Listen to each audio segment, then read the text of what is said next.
Hello and welcome to Let's Talk Sports live watch along of the 2021 UEFA Super Cup between the Champions League winners of Chelsea and the Europa League winners of Villarreal. We won't go there with that one. I'm delighted to be joined by Jack Price, all the way from Chirk today. He couldn't get a ticket for Belfast. They wouldn't let him through, not to do with COVID, but they just don't trust him. Jack, No. how are you feeling ahead of this I'm one? I'm I'm good, yeah. To be honest, I didn't even know it was in Belfast. You only just told me that about 5 minutes ago. I had absolutely no idea where this game was taking place. But it looks like quite a few fans are in there, both Villarreal and Chelsea as well, which is, obviously nice to see that the fans are back, and obviously for the Premier League season as well, the more fans will be coming back, which is good to see. But yeah, well, interesting to see how this game goes. Obviously, we've got a few different players out on the team as well. I'm seeing Villarreal's squad as well, so this could be an interesting one. But like you said in terms of the stat earlier, we haven't really won a Super Cup game before, so let's see how this goes. I think this is the thing, isn't it? It's another trophy. You go all the way there. You may as well try and win it. But I do think it's one. I feel like we've learned in the past that Europa League winners seem to want this more. I think they feel like underdogs in this game, Jack, because they are against the Champions League winners. Yeah, but the Champions League winners are us, so there's not really much competition sometimes, depending on how we play. So yeah, let's just see. I think there's still quite a few players in this team that I would say are fighting for position. So let's just see how goes well. So hopefully he finds some form this season. And obviously we've got transfer news that's going on that obviously hasn't been confirmed yet. But I'm still hoping that we've got Werner and Havertz being their second season. Can they kick on now?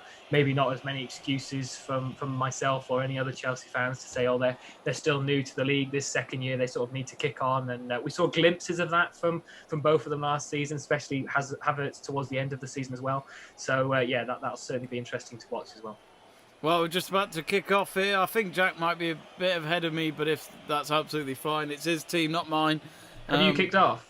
Yeah. Oh, right. Okay. I'm about 55 seconds. I was going to say, for a moment, I thought you were behind me for once. I was like, I'm on 20 seconds now. So right. Okay. We're about 40 seconds then. Do get in touch, folks, on our live chat page. We've got a poll up that will keep on throughout the stream, because I've learned, Jack, that with this poll on YouTube, what's great is that once you voted, that's it. You can't just change your mind like you can do on some polls out there. So we'll keep it on till the end of the game. And at the moment, we've got 90% going for Chelsea, while 10% of you are going for Villarreal. Anyway, it's Villarreal who have got little patches here and there inside Windsor Park of yellow shirts in the stands. Chelsea fans, I'm sure there'll be a lot of them there, since they're a lot closer to Belfast than Villarreal are in Spain. I mean, it's Chelsea attacking from right to left at the moment, but they're already straight away on the right wing here. It's with Kante, who you do feel, Jack, that maybe Kante's got a fair shout at winning the FIFA Ballon d'Or this year. He should have won the Euros, and then he would have been for certain, but he missed out on that. Yeah, no, look, I mean, I'm still like, for me, Kante had a. People are going to be like, "What the hell is he talking about?" But I felt like Kante had a little bit of a poor season for Chelsea last year. Yes, okay, he won the Champions League and blah blah blah blah. But I feel like in terms of his performances, I just feel like he sort of dropped off the ball. Maybe the first half of the season more than the second half.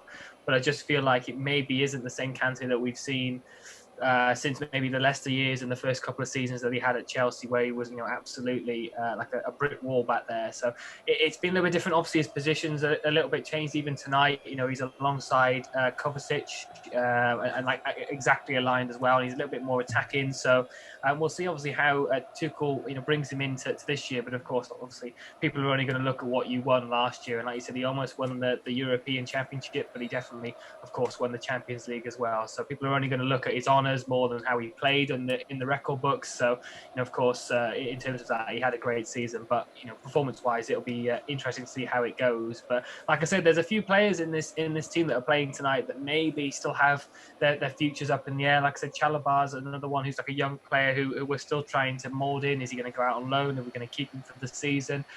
Zuma is another one that's been thrown about in terms of his possibility during the season. I think West Ham have maybe had a look at it. Everton as well, who we know went out on loan there. They've also had a look at it. A couple of European clubs, so that's another one to look at. Tammy Abraham's on the bench, and obviously he's had talk about Roma agreeing a deal for him. Alonso's another one, obviously with Chilwell coming through as well. But he's of course starting tonight as well. So I think Tuchel's obviously still putting in some other players to see how they're going to play tonight. So, it could be interesting. But is it unlimited subs tonight in the Super Cup, or is there still like 6? Or no, I think. Or how many subs can he make? I think there are limits. I'm not sure if it's 5 again, like it was last season in Europe.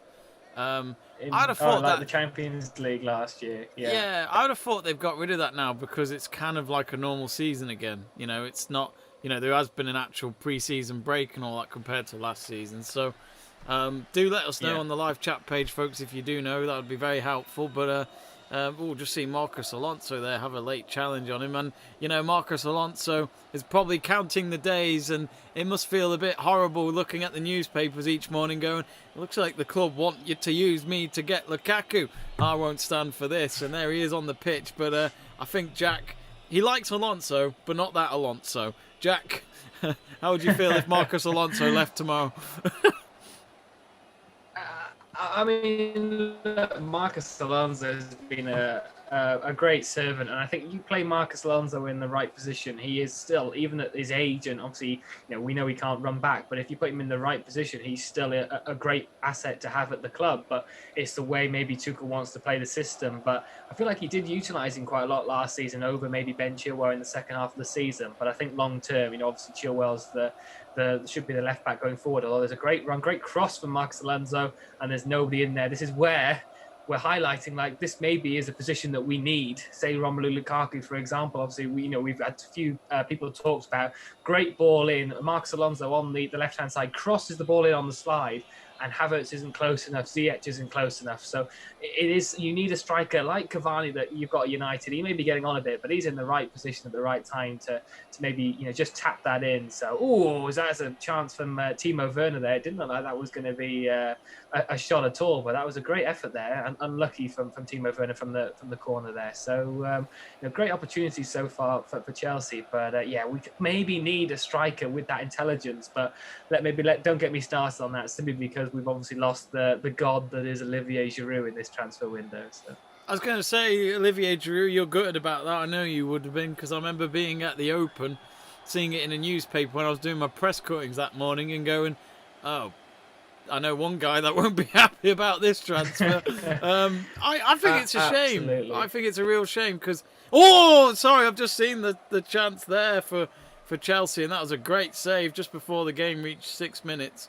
I'm not sure if that was a header or if that was a poke at goal. I'm not sure, but well saved by Asenjo, the man who was known for saving every single... No, what am I saying? He conceded every single penalty but De Gea's in that Europa League final. But you must be good about Olivier Giroud, Jack.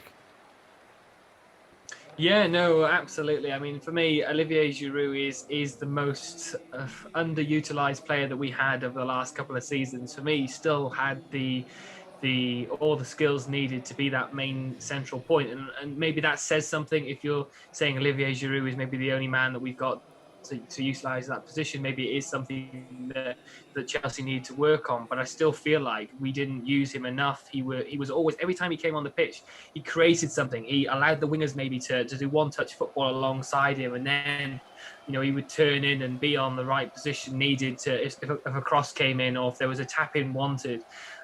So yeah, it is gutting for me, and the fact that we lost him at such a little price. What would have been, it was a stupid amount to lose a great player like Giroud for, and they've had an absolute bargain. I think he scored minutes into his debut for Milan as well, so fair dues to Olivier Giroud for that. Yeah, I think he came on as a sub, and literally about 3 minutes later he scored a header, I think. I think that's so it's like, well, there we go. That's what we've lost. Surely the best, some of the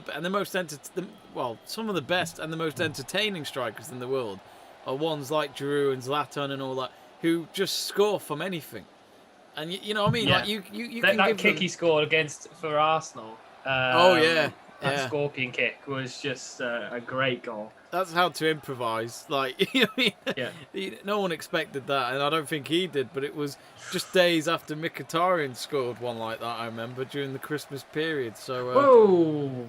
oh, what's that, Jack? A Uh, chance? well, I shouldn't have got too excited because it was Kante that took a shot, but sort of ricocheted out to him just on the outside of the box, and the cross pin. One of the players, I'm not sure who it was for Villarreal, kicked it out, went straight to Kante, was able to come back in very close to the edge of the box, took a shot, and just went wide. I think it was quite comfortable for the keeper in the end. But I mean, I shouldn't have got too excited knowing Kante was taking the shot. But another good opportunity for Chelsea. Yeah, I've just seen it now as it was on the left wing. And I think he does it yet again, Kante. He runs out of nowhere and wins the ball back. Oh, not a bad shot. Not a bad shot. As he's wearing the captain's armband tonight. Probably just as a one-off, maybe. Who knows? I mean, what do you think of the Lukaku then, Jack, coming to Chelsea again? Because in a weird way, I'm not really surprised because the Lukaku goes here, there, everywhere at the moment. He seems to never really stay at a club for more than 2 or 3 seasons. Did that at Everton, did that at Man U. He's doing that now. Yeah, How do you feel about it? Yeah, it is an interesting one because I thought when he moved from United to Inter Milan, he would be there for quite some time as Hudson-Odoi kicks that out for a corner to Villarreal, which is handy. But I thought he would be there at Inter Milan for quite some time. Obviously, making that move from United, wasn't very happy at United at that time, and like you said, for United fans, maybe it was just an idea of getting rid of a player that didn't want to be there anymore. So it surprises me that he's coming back to the Premier League so soon. I think he was actually comfortable in Milan, but maybe with I think Antonio Conte left in the summer because the transfer budget, the financial issue, maybe at Inter Milan, maybe the money comes in of 90+ million and they can't really turn it down for Lukaku. So I think did they say Hakimi for PSG for like 60 million as well? So they've raked in some money over the summer of Inter Milan so far this summer. But Hakimi's going to get sold now because they need Messi. They need to afford Messi's wages. They're going to sell him back. I think I read that they have to let go of 10 players just because he's arrived. Really? Just for Messi's wages? I'd imagine that's the case. Imagine if they actually bought him instead of getting him for free. They'd have had to have lost that entire squad. Simple as that. Just shows how much money PSG have. Yeah, it's like that. Lionel, you can be any number you want because you're the only player we've currently got in the squad. Yeah, I love it. I love it how Neymar offered him the number, and then he said no. That must have been a bit awkward. He'd be like, 30? 30's a bit. Yeah, 30's a bit of a strange number, though, isn't it? Is that the only number they've got? I believe. I might be wrong, but I'm sure someone told me at work that it was. He wanted that number at the end because I think that was the number he started at with Barca or something like that. I don't know if that was with the academy or with the first team when he started out, but I mean it seems to be a story behind it, hence why that number's been given to him. There is an actual connection to it. No, I think so. Yeah, it is a weird transfer. Like it's kind of just happened. It was like Ronaldo to Juventus. It was just like, oh right, that's happened. But I mean, yeah, surely PSG have had the best summer window of all time to get not only Messi, you get Donnarumma, the best goalkeeper in the world, I think, at the moment for Italy, and he was a free transfer. Sergio Ramos, yeah, I might be wrong, but I think he might have been a free transfer, as you mentioned. Hakimi, Wijnaldum was a free. They're all freebies. It's mad. The PSG are the new Juventus at free transfer markets. Can't get over it. It's like a club. It's like a club in the mid-table, isn't it? Like Burnley that can't afford money to buy players. It just feels like they just bought all these players got all these players on a free. But no, I mean, great business in the end. I mean, they're all getting on apart from, like you say, Donnarumma and Wijnaldum to an extent. But obviously Ramos and Messi maybe not in the peak of their careers anymore. It will be interesting finally. To say Lionel Messi not at Barcelona, can he do it in a completely different league? I think the French league is almost as easy as the Spanish league, so I don't think he's gone to a hard a hard competition, to be honest. But that's the weird thing, isn't it? Because all I think of is Messi and Champions League with PSG. I keep forgetting, he's got to play in Ligue 1, play in the French Cup and all that over there. I just find that really weird. Yeah. I don't know why. It's like when Neymar moved there. I didn't. I mean, okay, yes, money's is mainly the reason for these transfers. But you still look at it and think, well, you're playing for Barca, you're playing with Messi, you're playing with Messi, Suarez, Iniesta and all that when Neymar was there, and then to ditch all that and go to PSG and still not win a Champions League since you left Barcelona, it's come on, money's not an object for these players. They can retire right now and never have to work again. Surely at some point you just think about clubs that you can do challenges with, like Tom Brady in the NFL, he doesn't need money again. He goes to Buccaneers, ends up being a great project, wins the Super Bowl in his first season. So, just little things like that. Yeah.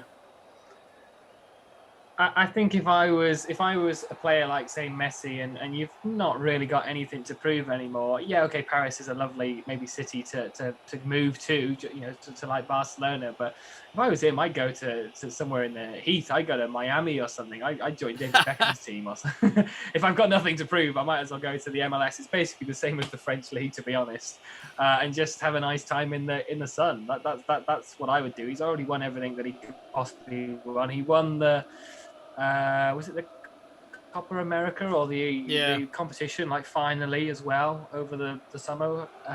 So again, that was something he's been wanting to win as well. So like I said, he's just ticked off every box in terms of honours, really. So if he, obviously it's a challenge, it's a surprise one, like you said. I still felt like he was going to sign for Barcelona, but obviously then it was released that Barca don't even have 5p for a Fredo, let alone enough to afford Lionel Messi's wages at the minute. So come on, 30p. Yeah, it's obviously really. Yeah, well, I think they've gone up now, haven't they? It's disgraceful. I remember when they were 5p or 10p. So there's not good news at all, inflation and all that. But I think, it's obviously issues with Barcelona. Obviously we know why they wanted to do that Super League in the end, just because of the money that would have come through from that. Yeah. They're obviously that desperate for funds at the moment. So it is an issue for Barcelona that they need to sort that out, of course. But losing one of your biggest assets, and I think it was sad for Barcelona fans to see, because I think they still believed that he would be staying at the club. But they've got to move on, and obviously they've still got some great players there as well. But a man that's been there and we all thought would finish his career at Barcelona has obviously moved on now. I think he said that he would like to go back to Barcelona. I think I wouldn't be surprised if he does go back as a coach. But I was thinking about it. It was a bit of a weird moment the other day. I was sitting on the toilet, and you always think of random things in your head while you're sitting on the toilet. And I was thinking about Messi's future, and I was thinking maybe he'll go back with Iniesta, Xavi, all them lot. Even maybe a bit of David Villa or someone like that going back with them, and they try and run the club back sorted financially. Again, I'm not being realistic. I'm just thinking of this in my head. I have no idea if they could get the funds for it. But just run the club, because they knew how it was as players. They might be able to do it running the club or having some sort of say in things, and Messi being the manager, or Xavi, of course, being linked to being a Barcelona manager one day. So I'd like to see that, but of course that's just a pipeline dream for Barcelona fans, I'd imagine. Even Suarez getting involved. We have seen that. We have seen that, like the possibility of Arsenal as well, haven't we? Like the old legends coming back to try and get a takeover bid done for them as well. Obviously that nothing really happened in the end from that. It sort of all disappeared in terms of that bid that was made. But you see like the old legends of the club. You I think, was it Patrick Vieira at the time, Thierry Henry, Robert Pires? I think they were all sort of coming in and saying, look, I think maybe we need to get this over the line. Of course, like I said, it didn't go ahead. But you could see like legends of the club. They maybe were going to be involved in some way. It might be that, like, obviously Arteta's there now, but it may have been before Patrick Vieira was announced that he might go in there at some form or another.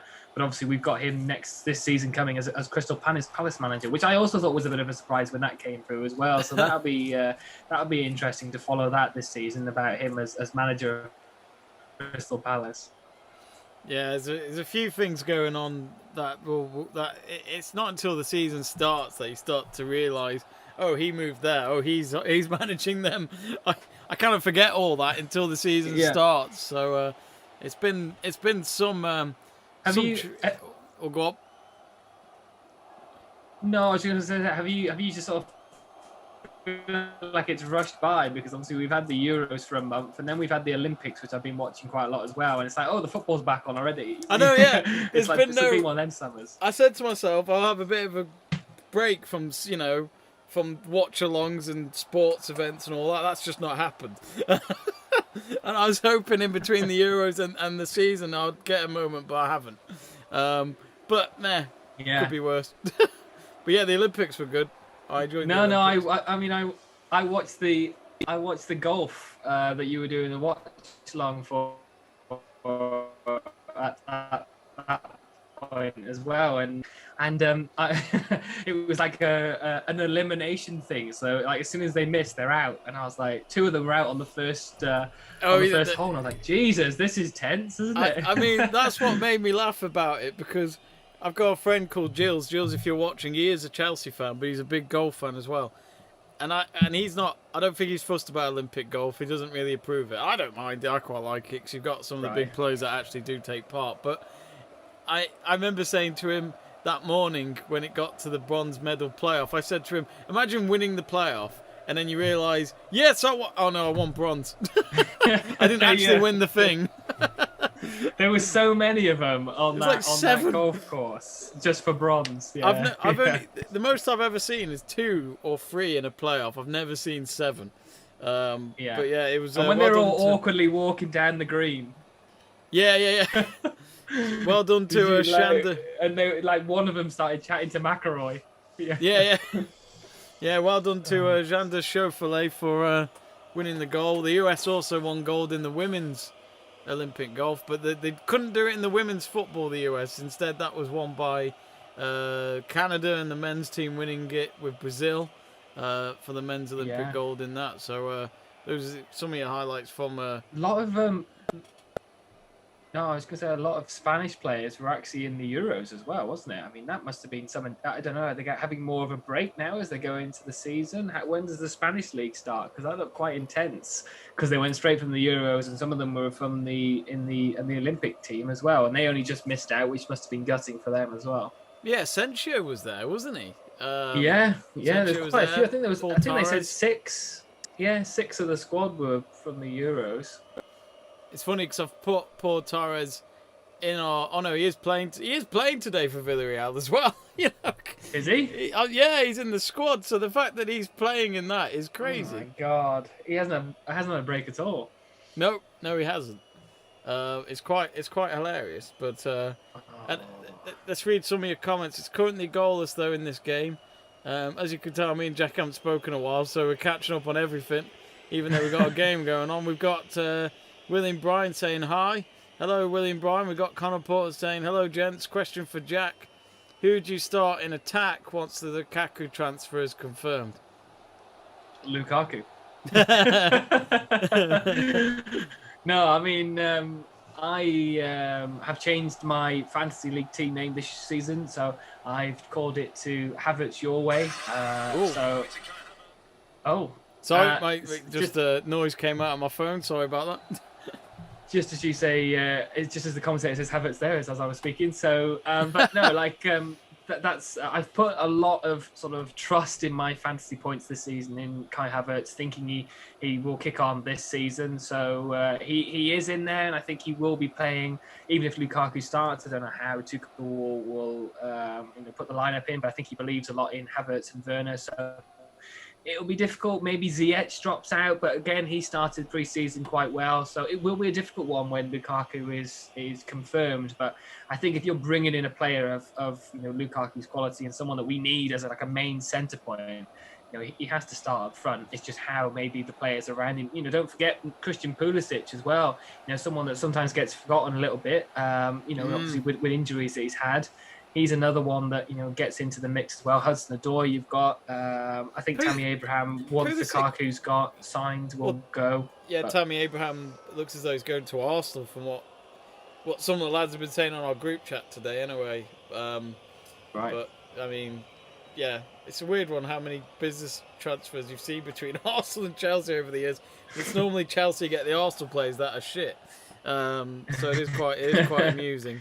Apart from Giroud. Apart from Giroud, yeah. But that was so that you got Salford. That was good. They get something that's crap, like Willian, or even though I liked Willian in the past, he didn't have a great season. Well, no Arsenal player had a good season last year. Not really. At some point, Chelsea will sign Saka, the one decent player probably for Arsenal after the summer he had for the Euros. But yeah, I was going to say, because Pulisic, Tuchel doesn't like him, does he? Like, I'm not saying he doesn't, but I've heard so many things. Like, I think Pulisic was even annoyed with him in the Champions League final or something like that, because he just doesn't start him. It's a weird one, isn't it? Because he managed him when he started out in Dortmund, and he obviously got a lot of time there. So it's a strange one that he also now doesn't get maybe picked as much. I think Christian Pulisic on his day, on fine form, no injuries, is a really high quality football player. There's no doubt about that. You watch that game last season behind closed doors against Man City, and he tore that. I mean, it's not hard with Mendy and some of the players for City in that defence, but he sort of tore him apart in that game, and he was phenomenal in that game. And like you said, Aston Villa as well, he played a good game. He has them great moments, does Pulisic. And like I said, if he's in good form and he's not got any issues with his injury, for me, he has to start. He has to be a player. But like I said, we've got so many, even more this season if Lukaku comes in. And obviously, we haven't sold many attacking players. It's going to be even more difficult to try and get a team where they're all sort of starting or they're all happy. So it's a great thing to have if you're a manager, to have all them players. But in the end, if you get maybe halfway through the season and you get to January, some of them may want to go if you're not starting them as much. And that could be an issue. You look at Tammy Abraham, was unhappy at the beginning of this season now because he didn't get played much last season. He's looking like he might go, like you said, Arsenal, Roma. Hudson-Odoi is another one where he maybe isn't getting much time for a young English player. Maybe he has to go out. And this is a player that we kept from Bayern Munich buying for a stupid amount, which maybe in hindsight we should have accepted if we're not going to play him. So it's definitely a great choice for Tuchel to have. But if I just go back to Connor's thing, if we sign Lukaku, he has to play. If you're paying that money, he has to play up front. Yeah, absolutely. Who knows? It could be the difference between finishing top four and winning the league, getting Lukaku in if you've got a clinical striker like him up front. Well, I haven't spoken to you actually about that then. What are your predictions for the top four this season? Where are you thinking because I spoke to as we've just scored, so I'll come back I've just seen it. What a goal. Ziyech. Yeah, Hakim Ziyech. Again, like I said, he's been in great form. Last week scoring 2 goals against Tottenham. Great goals as well. That's another good goal from him as well. And again, putting that point across to Tuchel that maybe he should be starting week in, week out. I've just said that he might be the one that sits out. But if you keep scoring these goals and being in that position, great ball in as well.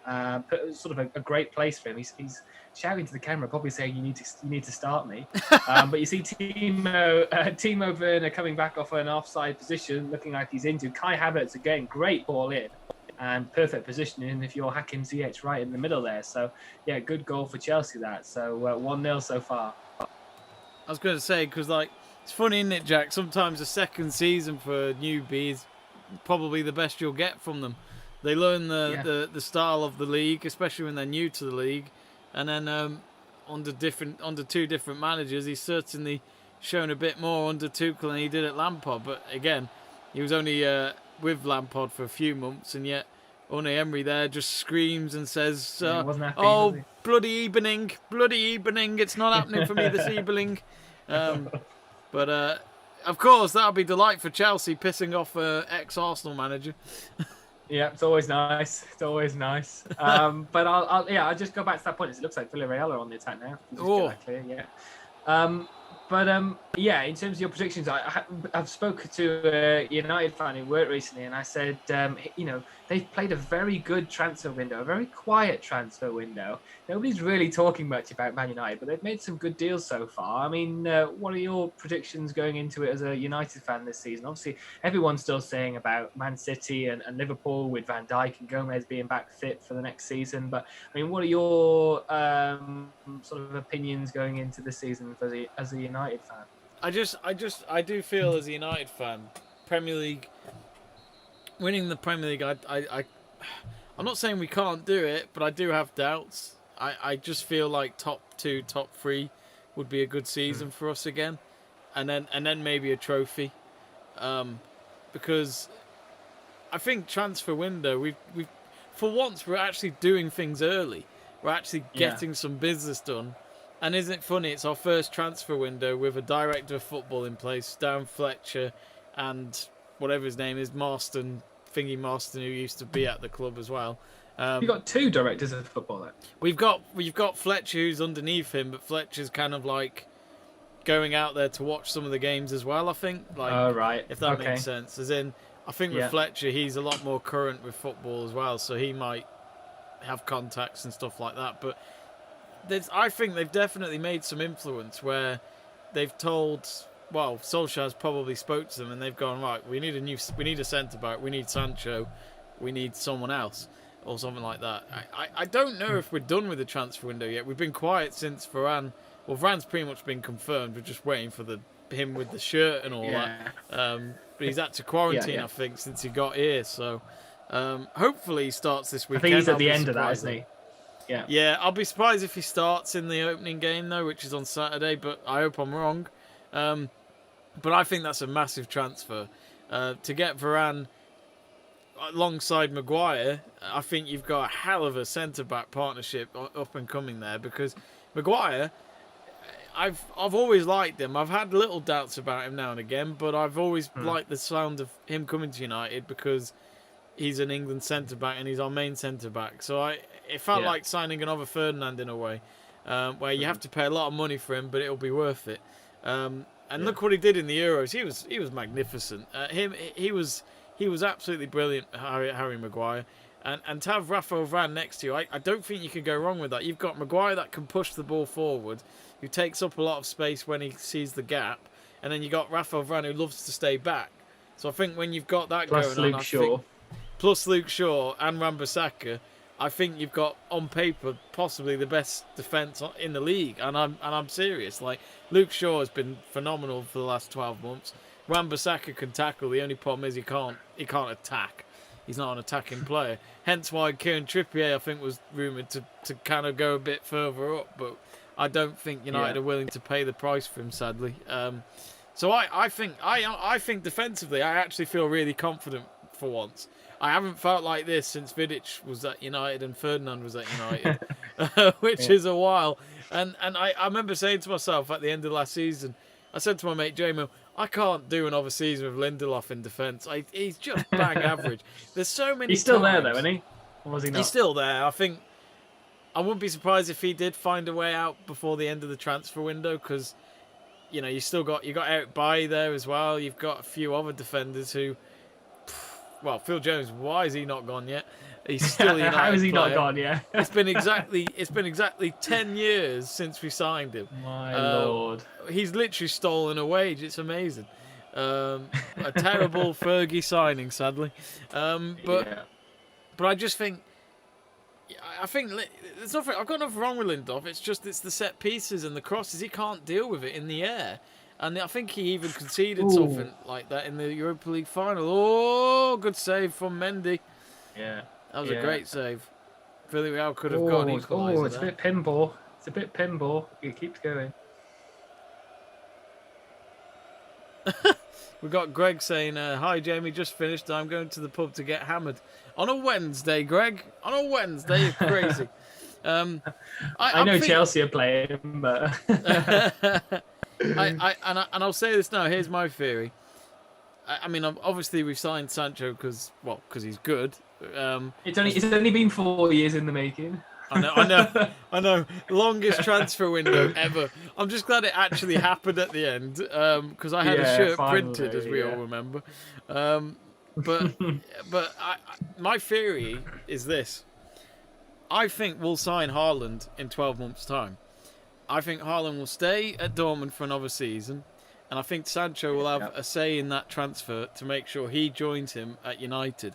Cavani, I think, will be gone after next season. I think we'll have this season with him as our main centre forward, maybe, and then Haaland will replace. He might go to the MLS from there, I think, maybe, or something like that. Yeah, I think he'll go back to. I think he'll go back to South America because he was literally very close to going back home, and I think he wants to.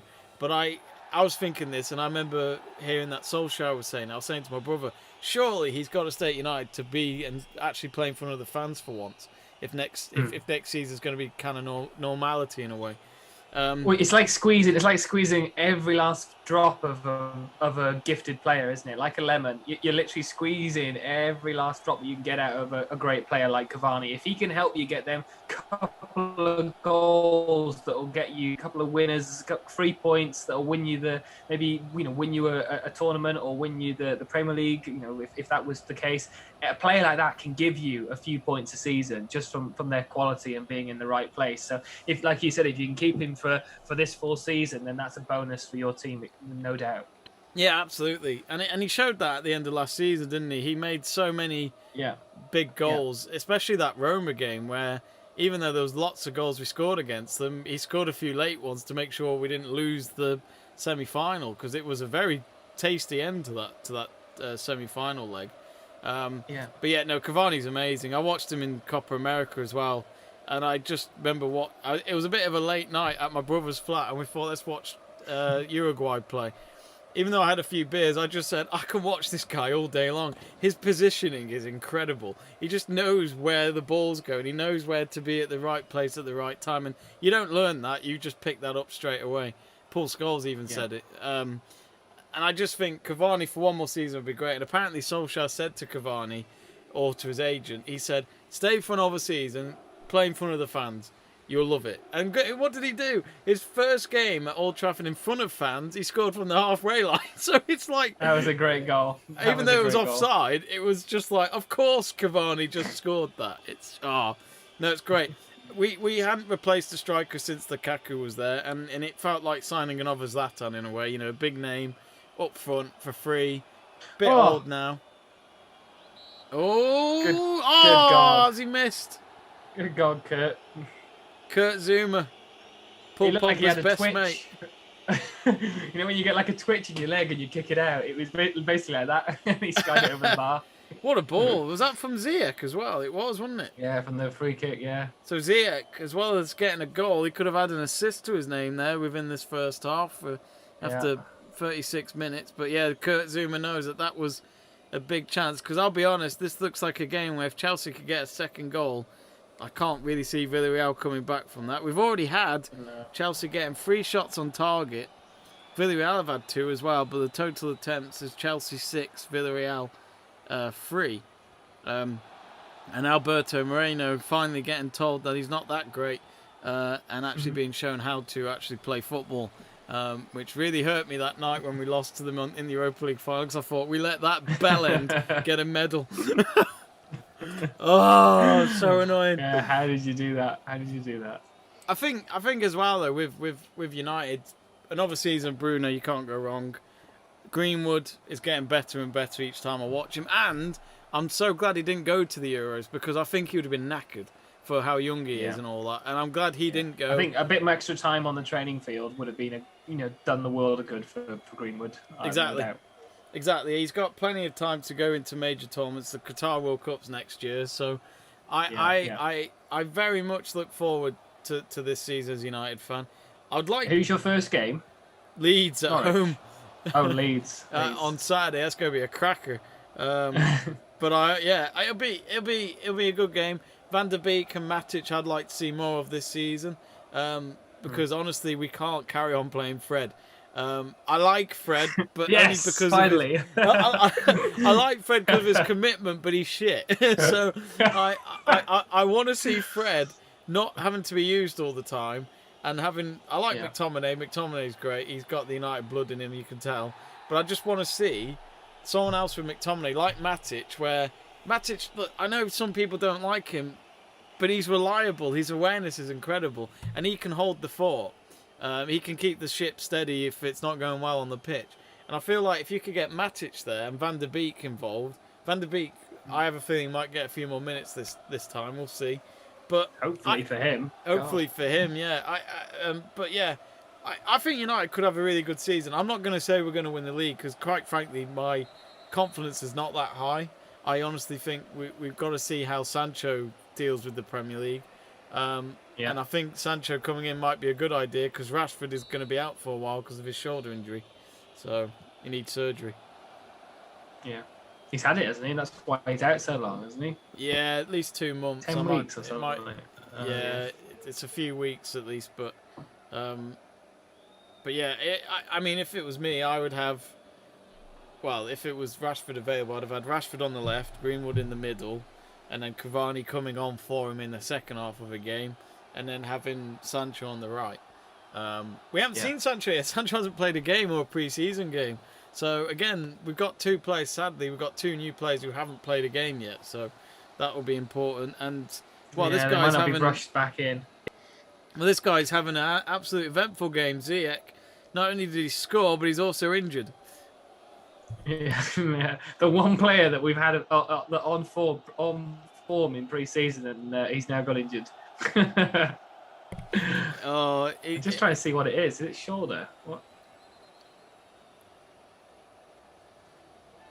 I'm not I sure. don't really see that much in that, to be honest. No. Maybe he just touched his shoulder. Give him a little pinch. I was in a VAR meeting at work today with Mike Riley, the ex-referee. All right. And he was doing the lessons of what's happening for the new season with VAR in the Premier League. And I can tell you this. Okay, inform me. I was going to say, have you got it? Let me know what's changed. I've got it written down. I made some notes because there was quite a lot to remember. But what have we got to look forward to this season? I will tell you. I will tell you right now. So they're aiming to try and flow the game. Well, thank fuck for that, because that's how football should be. They're going to take some learnings from Euro 2020. Which weird, isn't it? Because VAR was so good in terms of the Euros, where honestly, I still criticise it. I still don't think it's the best thing in the world, but it was better than what we've seen. Yeah, I agree. There's going to be 4 new refs for the Premier League this season. Yeah, so these are people that have been in the EFL games, so Championship and all that, including that Australian. Oh, okay. Sorry. I thought you meant in the game. I was going to say, what? No. I thought it was like... Are you on about those guys that stand next to the goal? Yeah, I thought we were getting like the little ones with the truncheons standing on the side of the pitch. They look like wands, didn't they?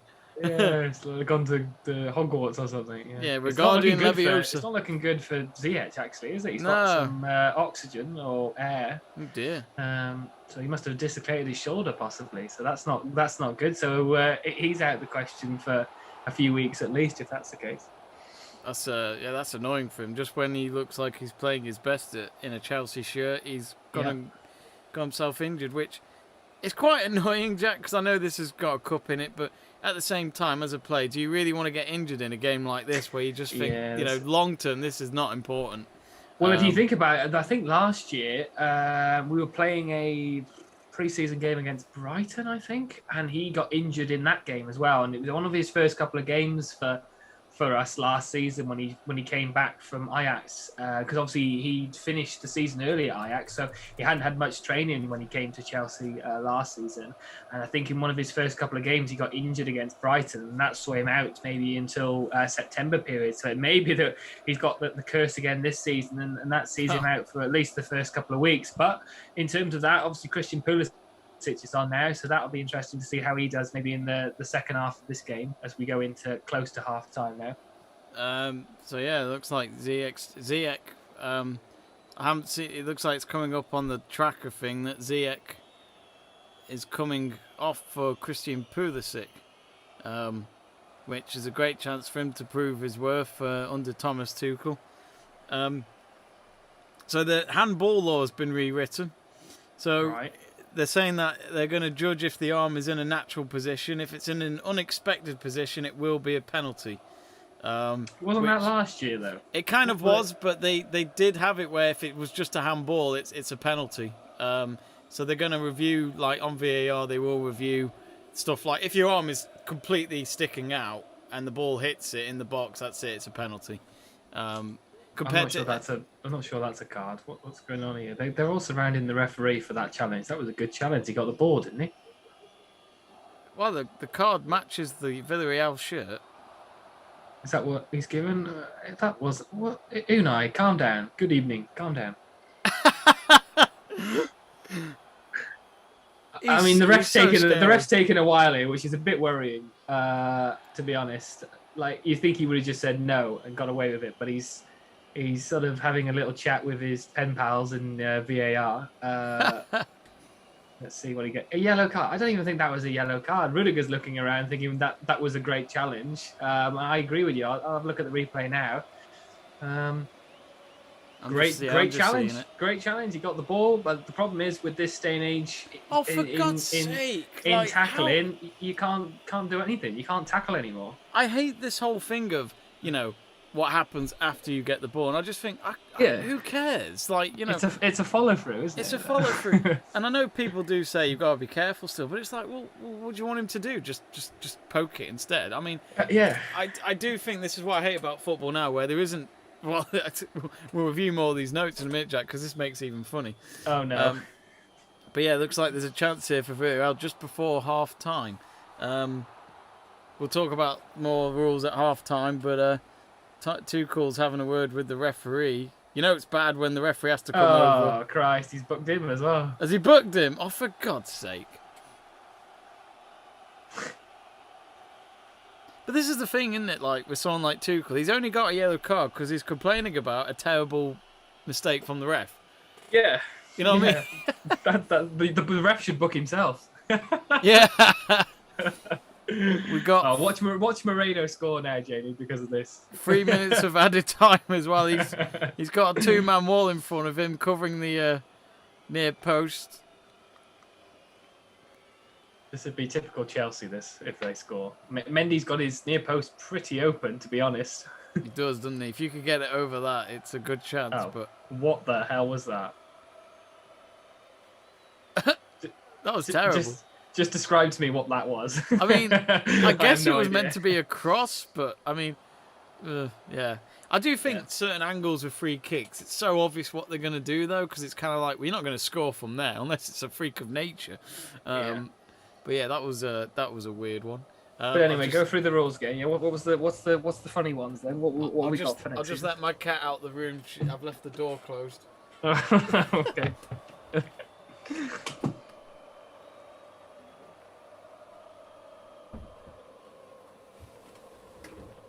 Sorry about that.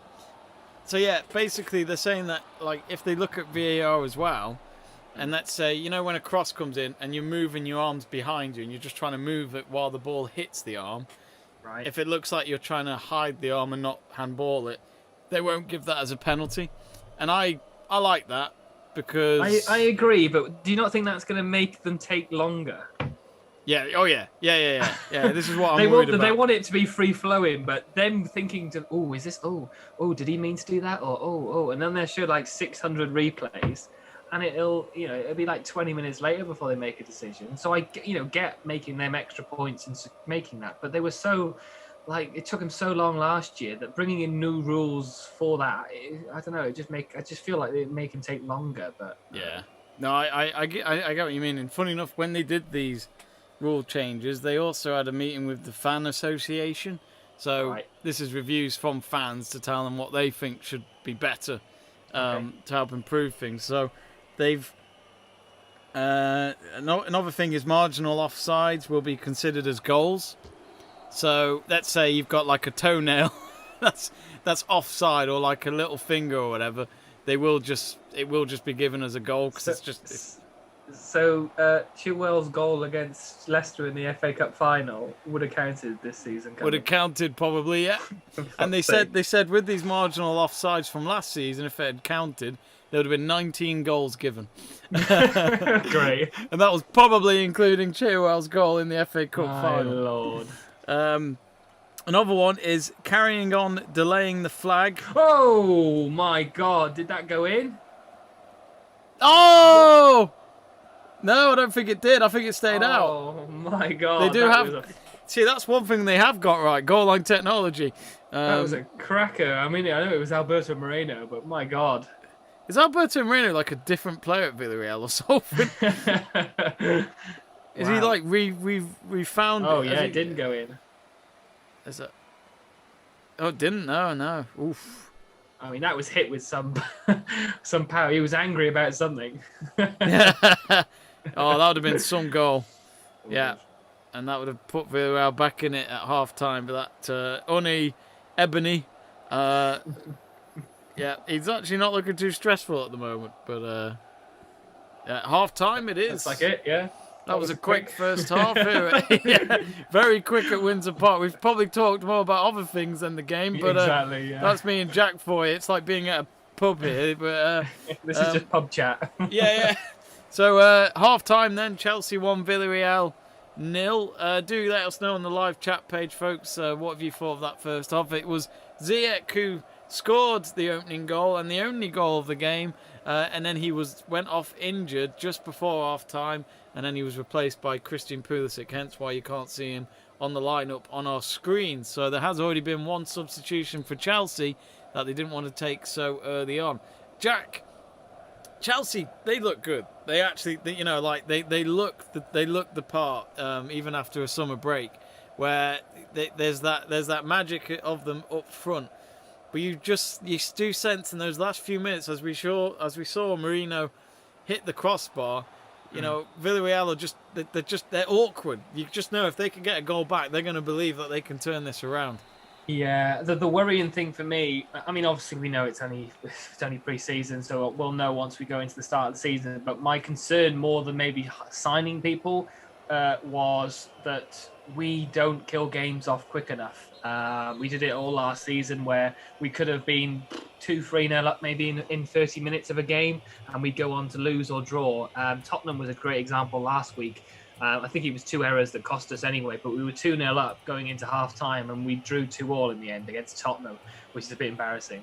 And then this one, for example, here, we probably could have been maybe 2-0 up going into half-time, but like you said, Moreno, pretty close to equalising it going into the last moments of the first half. So it's still a little bit worrying maybe that we haven't been able to have that killer instinct and kill a game off, within the 30 minutes with a team that maybe we should have done that by now, because Villarreal are okay, but we probably could be 2 or 3-0 up against this team so far. So that is a little bit worrying, but in terms of our attacking, prowess, Ziyech looked really good. It's a shame, obviously, that he's been our best player of a pre-season so far, and he's obviously got injured. So hopefully he's not out too long, but it looks like maybe it could be a dislocated shoulder. So I don't know how long that could be. But yeah, we'll see if some of the newer players or some of the other players come on as well.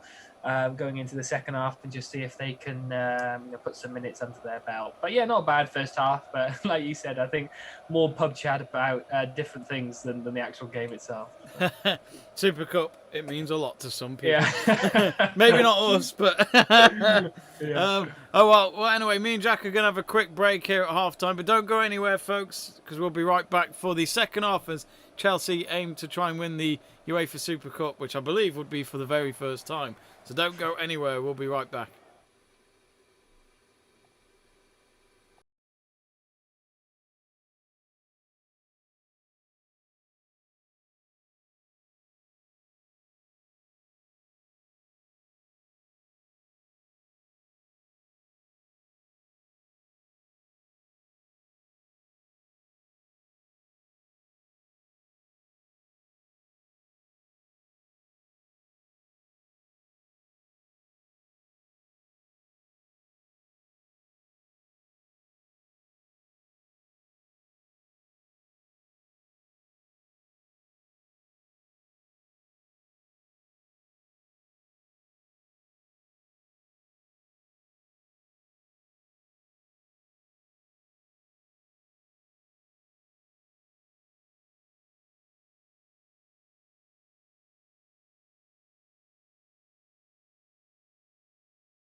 It's oh, hang on.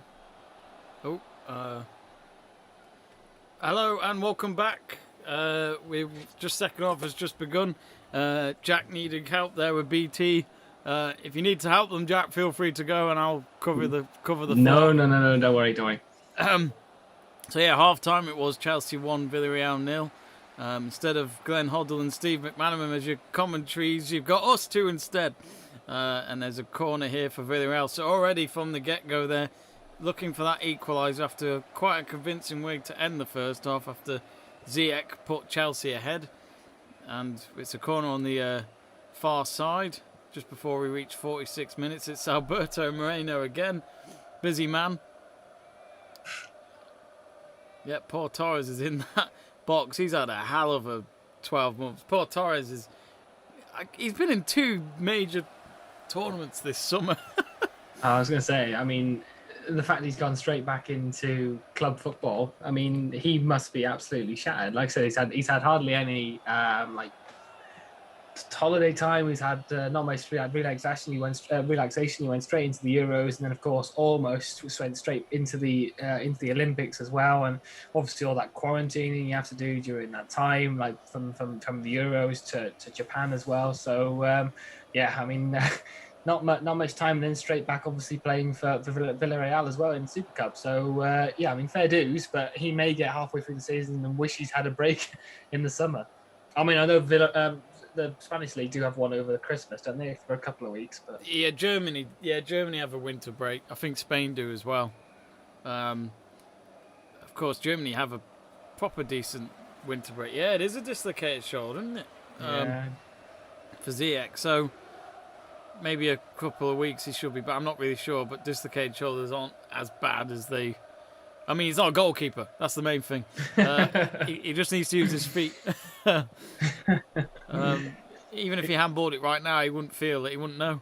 But yeah, dislocated shoulder for Mr. Ziyech. Scores a goal and then gets a dislocated shoulder. So he's had quite the night in that 45 minutes or so. Well, less than that, really. We were talking about VAR for the new season because I was in a meeting today with Mike Riley, the head of the referees. But Chelsea at the moment have had a shot. Oh, it's hit the side netting from Mr. Havertz there. It goes out for a goal kick. He didn't have a bad tournament with Germany, I didn't think, Havertz, to be honest. Even though they were only in it for 4 games. Yeah, no, and he finished the season well, obviously getting that goal in the Champions League as well, getting some crucial goals in the Premier League. So he ended the season last year pretty good. So let's obviously see if he kicks it on this season. I'm hoping he will, alongside obviously Timo Werner. Like I said, he didn't get many goals last year, but I think the effort he put in every time he was on the pitch, he gave it 100% in terms of his work rate, did Werner last year. So hopefully, again, he can do the same thing and maybe kick on and get a couple more goals than maybe he did last season. But yeah, I mean, like I said, hopefully in their second seasons, both of them have a good year this year. I was going to say the same thing about Ziyech, and he was looking good. So hopefully he's not out for too long and he can get back into the form he's had in the pre-season. But yeah, I'm excited to any more VAR gossip. It'd be interesting unless anything pops up on this game. Although, yeah, marginal offsides will be considered as goals, so I think that's what some of the fans wanted, from what I heard anyway. The annoying thing is, though, Jack, they are going to carry on delaying the. Ooh, that was a good run. That was from Rudiger. Villarreal have cleared it. It was. So they're going to carry on delaying the flag, especially when there is a goal-scoring opportunity, which is. I've not liked it because you do see some obvious moments where it's just like, well, it's offside. But they say that if it's obvious, they will stop. But if it's towards a goal-scoring opportunity, they'll let it go on because they can be safe. Because if the goal is scored, they can check it back and see if it was actually. I get that. Yeah. If it was actually given. And they're actually being a bit more ruthless about contact in the box now, which is, well. I don't know. I didn't believe a single word when Mike Riley said this. I was a bit like, you say that, but it's whether or not the referees follow it. And it was, just because there's contact doesn't mean there is a foul. So they're on about basically in the box. But I just think with this modern day of football, they are going to. They said that they would look at VAR now and again, and give a yellow card if it looked like the player didn't mean it and it was simulation. As in he just fell down to the ground at the end and he didn't get any contact, or the contact wasn't enough for him to go down. And they said that a yellow card could be given to the player that falls down. I'm thinking, why is it only now you're starting to come up with these things? It's like we could have told you this years ago. The worrying thing as well is that what they do normally, I can't remember which year it was. I think it was the year Leicester tried to retain their title, and they were playing Hull, I think, and there was Mike Dean was refereeing.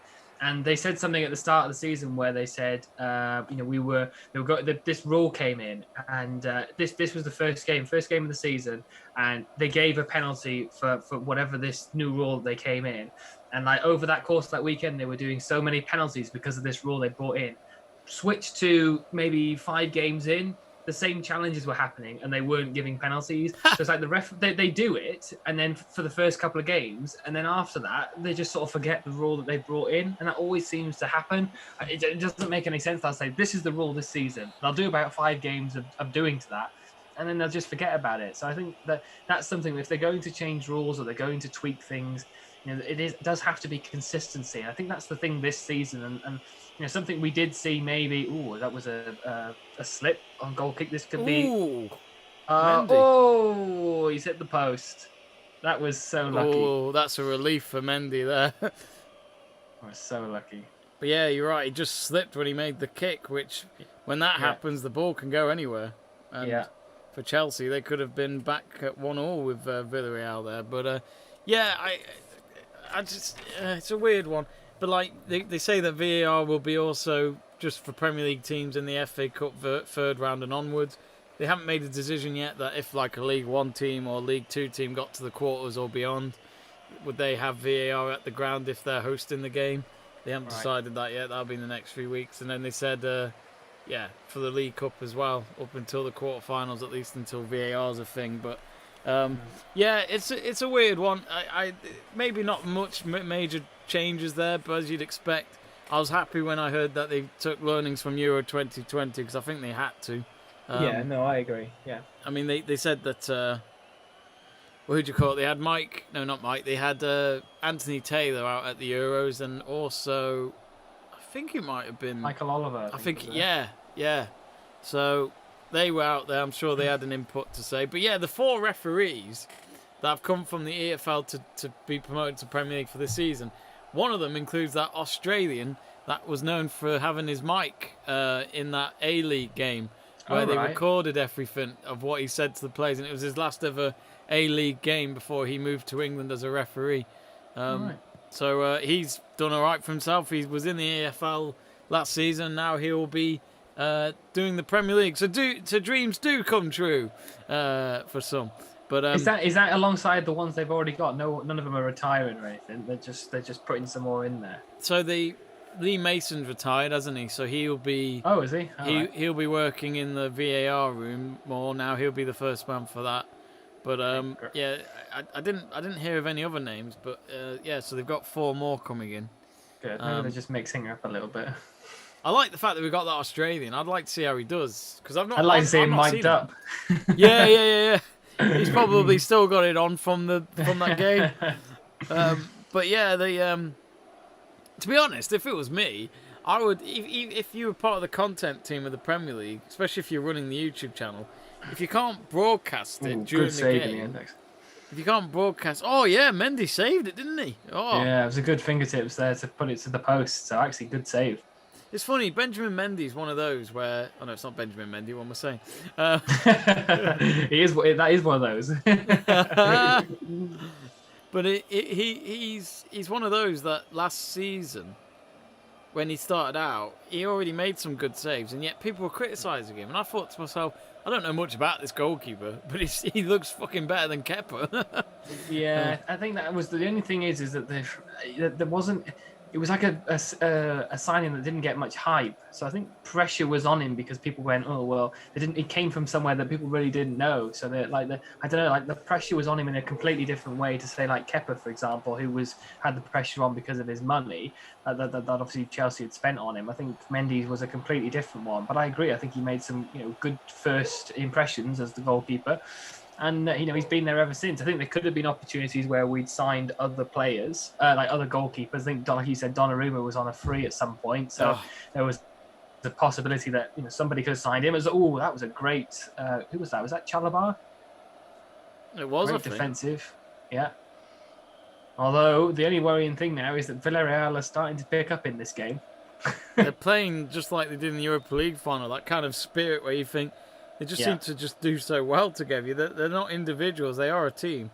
But it's making this game quite interesting now. But they do have a corner here, and it's Mr. Moreno again. He's doing everything tonight here on the near side in front of the travelling fans. And of course, that wouldn't have been easy. It wouldn't have been easy for them to have got there with all these travel restrictions and stuff still going on around Europe. Yeah. It's good to see fans back in there. I know that is it more at full capacity going into the Premier League this season, or is it close to? I can't remember what there's discussion of going into the new season.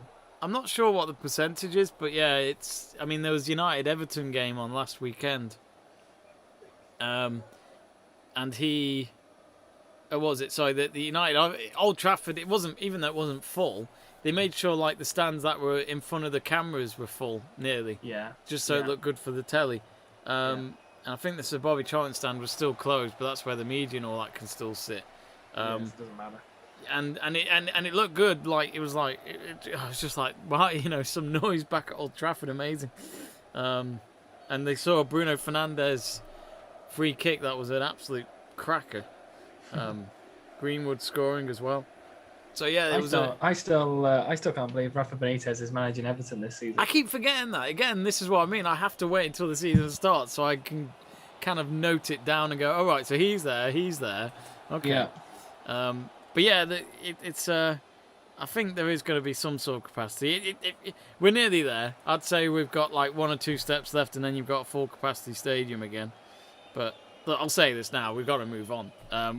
We've done our lockdowns. We've done our bit. The vaccines are being rolled out, etc. You just got to get on with it. And it's still the 23rd most deadliest thing in England, so I still question why we're still in these restrictions in some places, but that's where we are. It looks as though Villarreal made a substitution. No idea who that was. But that was a Villarreal substitution. That I can confirm. This is our pub chat. It's like, yeah, they've made a sub, but...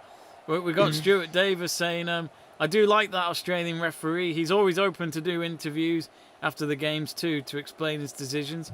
They used to do that back in the 2000s. Yeah. But then they just stopped it. I think there might have been the Referees Association probably said to the media and especially to Sky to go, you can pay how much you want for these interviews. We're not going to give that away anymore. I think I would like to hear referees' decisions still. I think they should have a say. Because even though there's going to be games when they do make mistakes, people make mistakes, and I think maybe they would like to explain themselves. But again, I don't see what the harm is. But I guess they've got to be extra careful what they say because they don't want to anger fans or the coaches. Let's not forget. Yeah, I mean, I go off that documentary that they did. Gary Neville and Jamie Carragher did a few years ago with the referees, and they sat down with Anthony Taylor, and I always go back to that because he admitted during that interview that he made a mistake on a certain call, and I think Mike Riley was there at the time, and one of the chiefs was there in like the table read, and they were going through highlights of maybe key decisions in the game. And he was giving off the reasons as to why he'd made that decision, what was affected during the game, what happened. And there was one call where he admitted that, he'd made a mistake. I can't remember the reason why, but it was good to see that, because we never, like you said, we never see referees anymore. They blow the full-time whistle, they shake everybody's hand, and that's it. We don't see him until the next game that they do.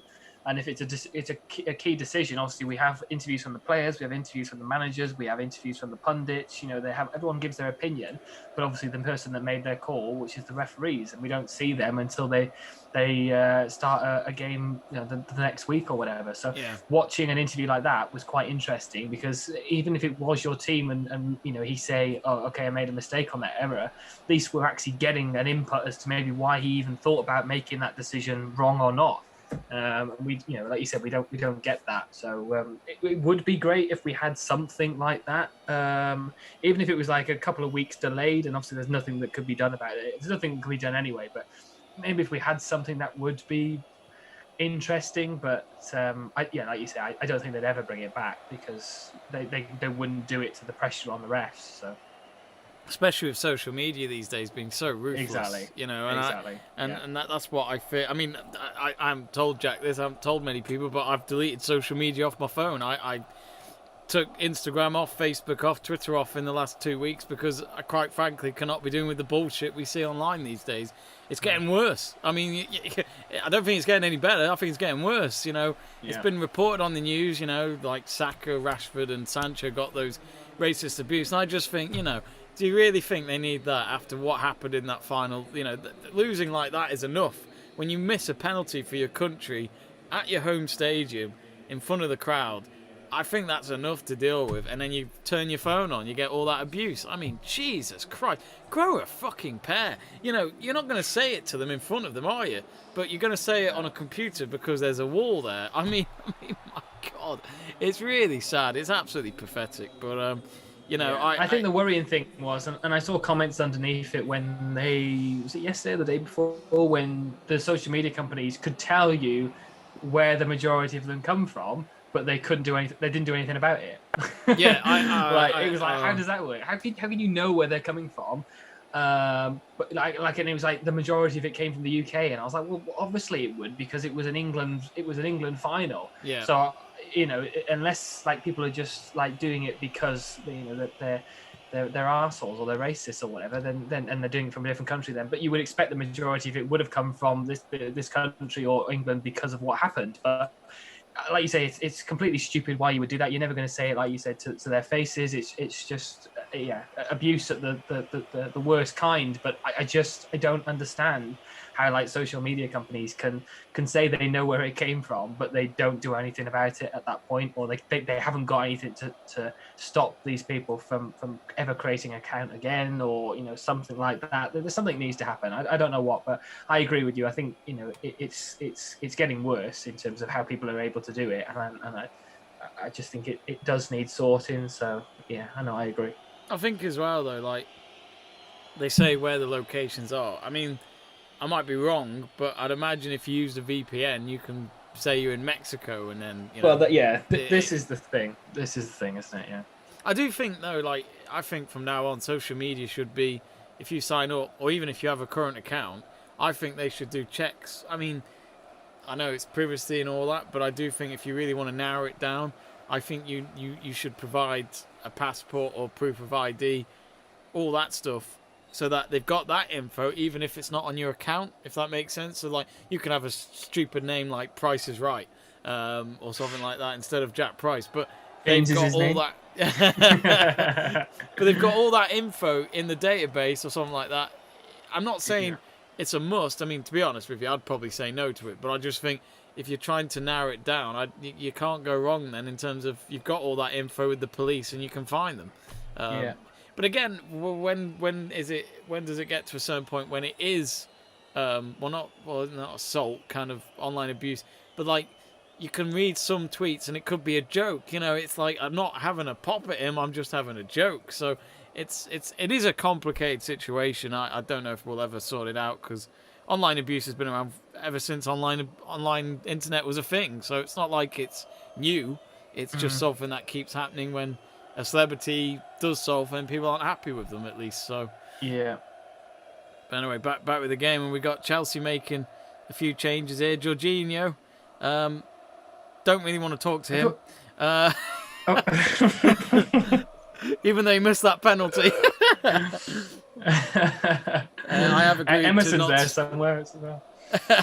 He's tied it. Oh, it was when Bonucci said it's coming to Rome, and I'm like, no, no.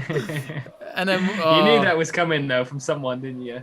You've got to love Bonucci and Collini, though. The characters of them two are just absolutely admirable, as annoying as they are. Oh, it's when he scored that goal, I was like, no, no, no, here we go. Oh, Mason Mount's got the Jamie beard. I've wished I had it like that. His is very thick under that chin. That's a very thick chin he's got going on there. Has he? Yeah, he's taken Timo Werner off. Has Timo Werner done anything in this game? I can't even remember him being on the pitch. He's worked hard, but he hasn't really done much. No, he's put a shift in, but there's nothing much. But I would say that especially into this second half, Chelsea haven't really done much. It's been very much Villarreal on the attack. Villarreal with the chances. Yeah, okay. I was going to say Benjamin Mendy. Then you've ruined it for the stream. Both of us are going to say it now. But Mendy had a couple of issues. Obviously had that miss kick on his goal kick, so that almost had a chance. But great save in the end to knock it towards the post. But it has been very much Villarreal who have been the ones on the attack. They're buggering about in the defence a bit, but Asensio clears it out. But Chelsea just need to go up a gear now. But this is the thing, like I said at half time, this is the thing I wanted them maybe to look at over the summer. And I know obviously we've had the Euros, and I don't think any of our players have gone to the Olympics. But obviously they've then had time off, and some of them have only just been integrating back into the squad. So has been maybe less time to gel again over the summer break. But it is something we need to work on trying to maybe kill games off earlier. It's 66 minutes now, and obviously we've made some changes, but we're still 1-0 with Villarreal. Haven't been playing their best, but any opportunity and they could be back in this game then and going to extra time. And this is a team really that we should be winning quite comfortably against. They haven't really done that much. This is something we need to work on if we are going to defend the Champions League, for example, or actually fight for the Premier League title this season. But I think it's very much still City that are in the game for that. I mean, what do you think, Jack, about about your fellow Jack, Mr. Jack Grealish, heading to Man City? I must admit, I thought he might not. I thought he would be very loyal to Villa, but money talks. He said in the interview, I want to win trophies, I want to play in Europe, and I just, fair enough. It's every boyhood dream in football to play in Europe and play for one of the best in the world at the moment. But is that going to be it from City? Because I still have this feeling that they might just go in for Harry Kane. Oh, Mendy again. Yeah, good save. It was right at him, but he still had to make the save, and it's always going to be a corner. But again, Villarreal looking a lot more deadly, and Benjamin Mendy. Yeah. I keep calling him Benjamin Mendy. Damn it! Just say Mendy. Just say Mendy. Yeah, he's made a good save there, but it's a corner. But as I said, again, just Villarreal, they're knocking on that Chelsea door. Yeah. This is it. We've got to be the next 10 minutes are sort of crucial for Chelsea. They need to get out of their own first half, and they need to sort of push up a bit more. But like you said, in the last few minutes and towards the beginning of this second half, really, it has been very much more Villarreal than the Chelsea at the minute. They need to get back into the actual flow of the game. Bringing in Jorginho might be that reason for that, to maybe get more control of the midfield. But yeah, it's still very much Villarreal at the moment. But in terms of City, in terms of Jack Grealish as well, I think it's a great signing for Man City.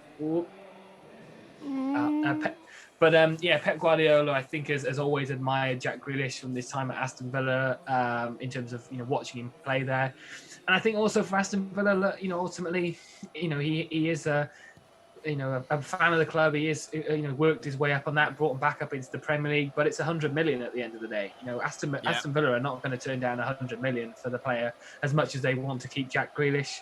And Jack Grealish probably wanted to stay and continue there, because I think Aston Villa are putting together a great squad this season. So I think if Grealish had stayed, it would have been an even better squad. I mean, bringing in Danny Ings was a bit of a shock for me. I thought somebody else might go in for him. So fair dues for Villa for getting that signature. So Yeah, no, I think players like that plus 100 million going into this season. I think it's a bonus for Villa, but they will obviously have to struggle a little bit without their captain. But I think for Pep Guardiola again, it's a great player to have in there. And in terms of Harry Kane, it could be interesting because their first game of the season is against Tottenham. So how's that going to go? Will it be that Harry Kane starts?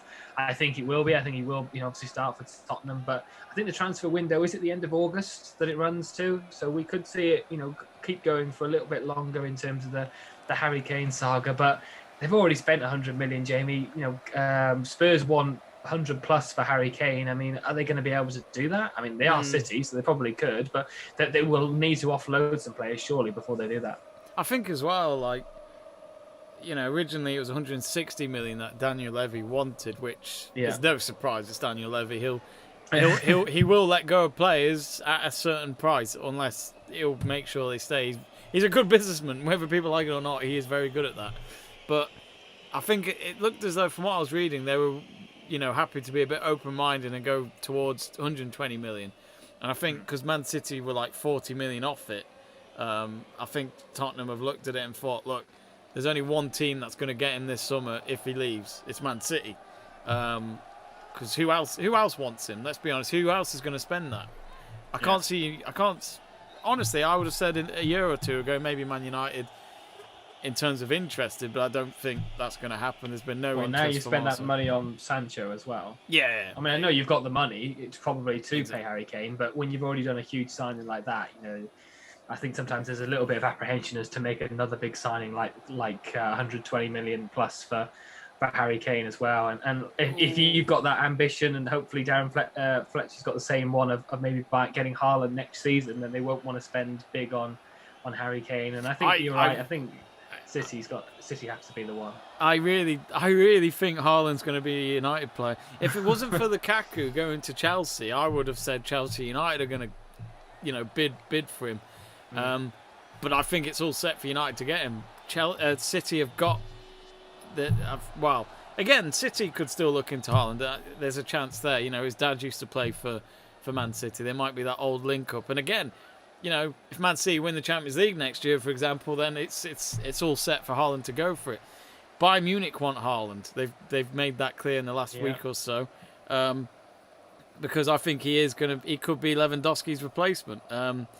But we'll see. I really do think United have got a great chance, and Ole Gunnar Solskjaer was once his coach at Mould, so they do know each other very well. But here come Villarreal now. They're looking for that equaliser. It's been a tight game this second half, and Rudiger's done a good stop there. Oh, his clearance is poor though. Dearie me. Oh yeah. Oh, they've scored.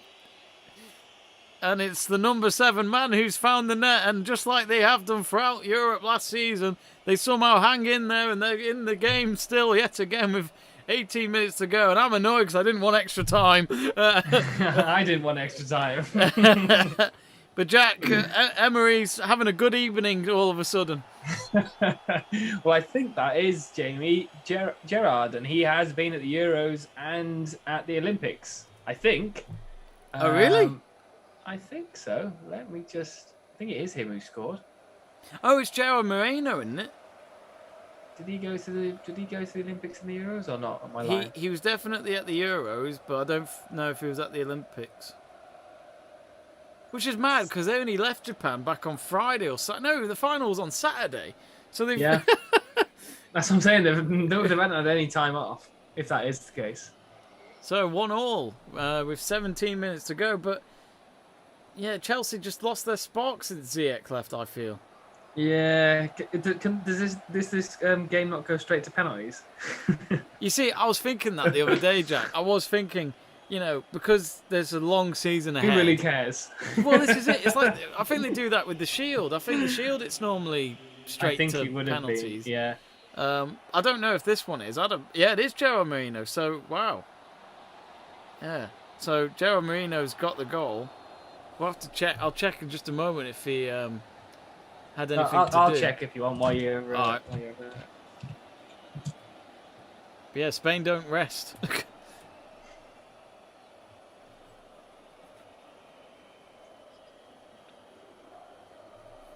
16 minutes to go then. I assume that it goes to extra time.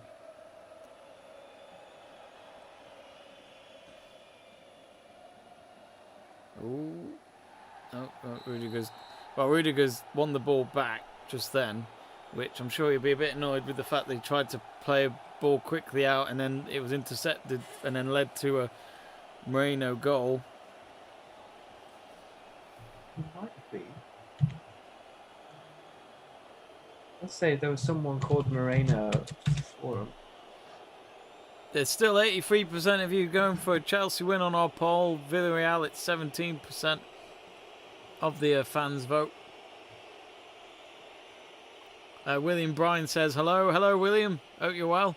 Have you been and come back? Because you said hello earlier. Jorginho. Now, Jorginho's dyed his hair, and it looks as though he's done a bit of a Phil Foden look. Is that a bit of a kick towards England fans again? Now, well, I think what's happened is that I think all the barber in Chelsea Football Club probably only had one hair dye colour, because I think Thiago Silva's gone the same colour. Oh, God. So, is Thiago Silva on the bench tonight? Or was he injured? I didn't actually see. It didn't show the benches earlier. No. It only showed like the starting 11, so let me see. But Thiago Silva, what a signing that was last summer. He is on the bench. He is. I love it how he has one season with Chelsea and he wins the Champions League. And he had all those seasons with PSG. And he finally got to the final in his last season under Tuchel. And then they didn't win it. And then they both go to Chelsea. Oh, it's so funny. I don't think Chelsea he went, actually. Oh, no. Pulisic might go alone. Oh, instead he leaves it for Mount. Bicycle kick. Hudson Odoi. Yeah. Every time the ball... Oh, yeah. No, the only Villarreal player, from what I can see, that went is Pau Torres. Yeah. Actually, to the Olympics. I Asensio, I noticed as well, was with them, so he was at both tournaments. But yeah, I think La Liga starts in 2 weeks' time. I think it's the same weekend as Serie A, because Serie A starts not next weekend, but the weekend after. Right. BT Sport got the rights for that, because Bundesliga, of course, has now moved to Sky Sports, so there's been a bit of a change here and there. Yeah. Which, to tell you the truth, of course, folks, if you are new to our channel for our watch-alongs, we do quite a lot of European football. We try and focus on that more than the Premier League, because to tell you the truth, there's a lot of channels that do Premier League, so we try and be a little different. So keep an eye out for any watch-alongs for Bundesliga, Serie A, and the Eredivisie leagues. They're our main ones. A bit of Ligue 1 as well with Seb True. We got a bit of Serie A with Andrew Pollard, and a bit of Bundesliga with me. So you got your choices. You know which man you want. There's a mixture. Yeah, that is a mixture. We've actually got our first Bundesliga on Friday night, which isn't with me. It's with Luke Tanner for the. You just big upped yourself about the Bundesliga, and you're not even doing it. Well, at least we're gonna have someone with a beard instead of someone trying to impersonate one, which is Luke Tanner, who will be doing Mönchengladbach versus Bayern Munich on Friday night, which will be some game to start it all off. Nagelsmann in his first game as Bayern Munich manager as well. It will be interesting to see. Nagelsmann looks like a kid in a sweet shop when he's at Bayern Munich. He was in his uniform the other day, and I literally used the caption of, well, if you can't beat them, join them.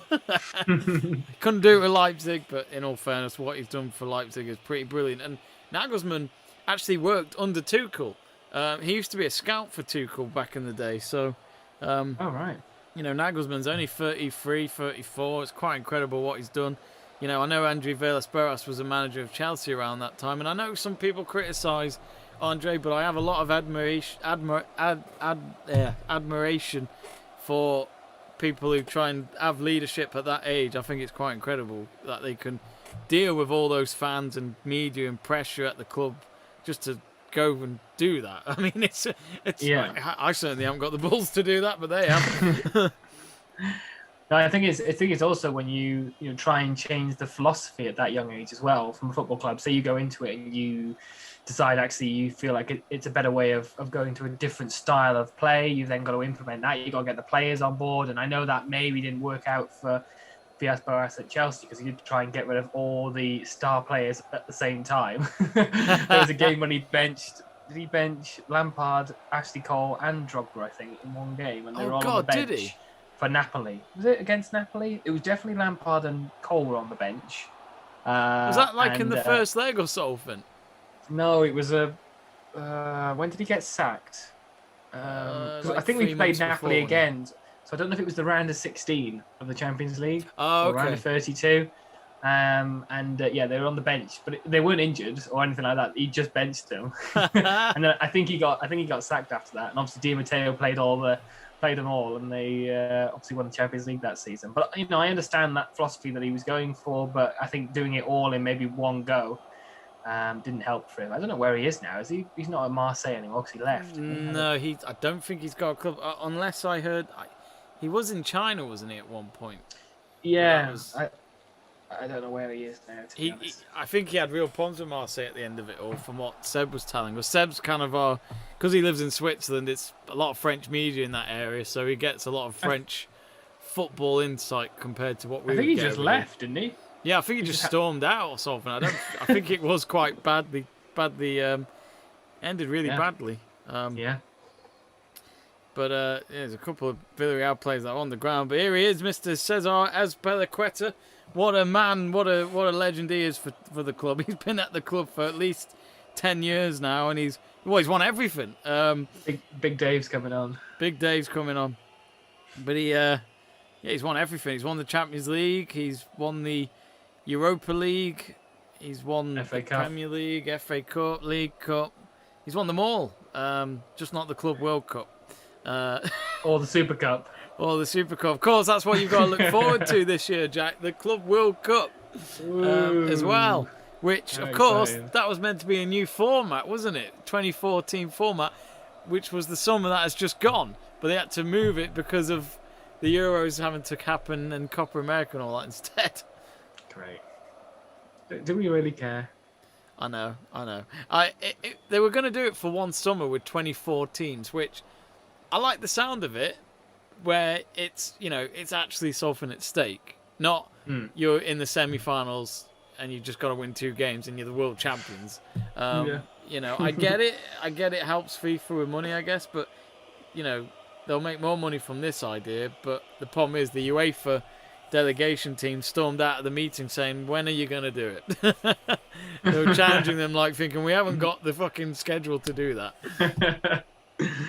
Well, I think Qatar next year will be an interesting one in terms of schedules as well for all leagues. Yeah. Next year, because obviously it's played like we've discussed previous in the over the Christmas period or close to December, isn't it? I think.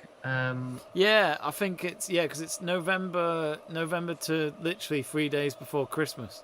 So The final's 3 days before Christmas, which is on a Sunday night, I think. So that will be interesting about how all the leagues are gonna deal with that. Obviously, the Premier League, obviously that we discuss a bit more regularly. But obviously they start mid-August. So does that mean that they have to start a bit earlier? They'll obviously start finish a bit later, probably going into that year as well. I think they'll have to, won't they? Yeah, I think you'll have to go to maybe early June, depending on how many weeks they do miss. But it will be like normal, a month tournament, which is maybe 3 or 4 or 5 games. The FA Cup's another thing because will they start the FA Cup straight away for the big clubs? Yeah. That's normally January time. I wouldn't be surprised if some of the Premier League clubs just play their reserves for League Cups and all that. As in, even if those competitions don't happen during the World Cup, you know what I mean? It's. I think next season is going to be weird. Next season is going to be weird. I think there will be a bit of priority here and there where we can't do it all. So where do we focus it on? Here come Chelsea with a corner. Oh, go on, have a shot. Oh, Jorginho. Of course, I'm glad he missed. I don't like Italian footballers anymore. Oh, but Jamie, we don't want extra time. We don't want extra time either. That's a good point. But Christensen's in the lineup at the moment. Of course, he came on from the bench, and his goal for Denmark at that Euros was so good. Yeah.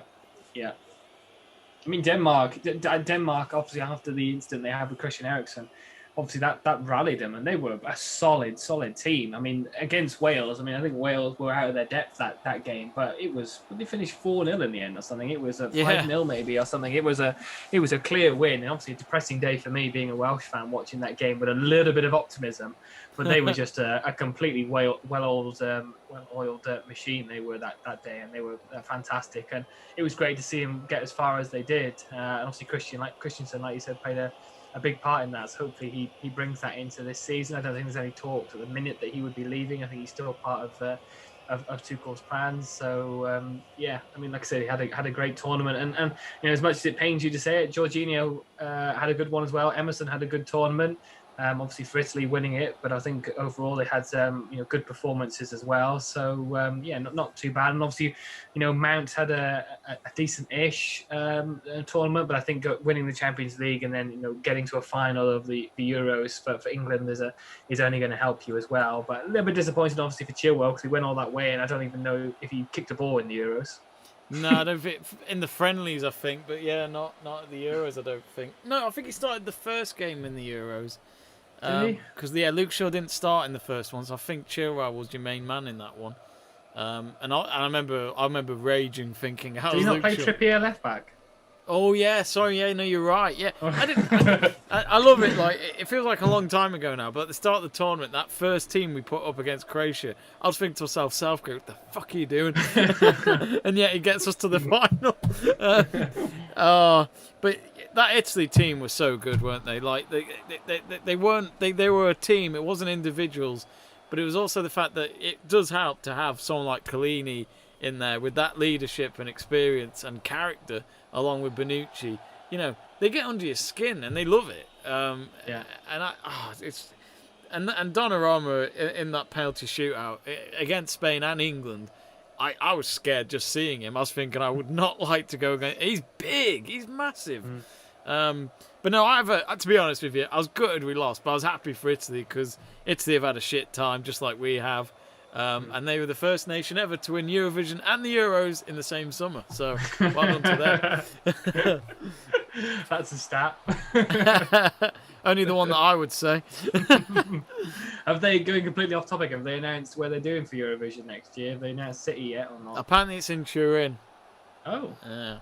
So it would be good to go there and see Juve's ground, I guess. But yeah. We'll, and see the old nannies, as they call them. Don't know where that nickname comes from. Do let us know. Chelsea looking for a late winner to avoid playing any more minutes in what is going to be a long season. Yeah. I think we're playing Saturday at 3:00, so we don't really want to be playing any more than we do. Annoyingly, I only realised the other day. Who are you playing? Crystal Palace, I think. Oh, Palace, yeah. But I'm a little bit disappointed, obviously, that we've gone back to not every game's on the telly.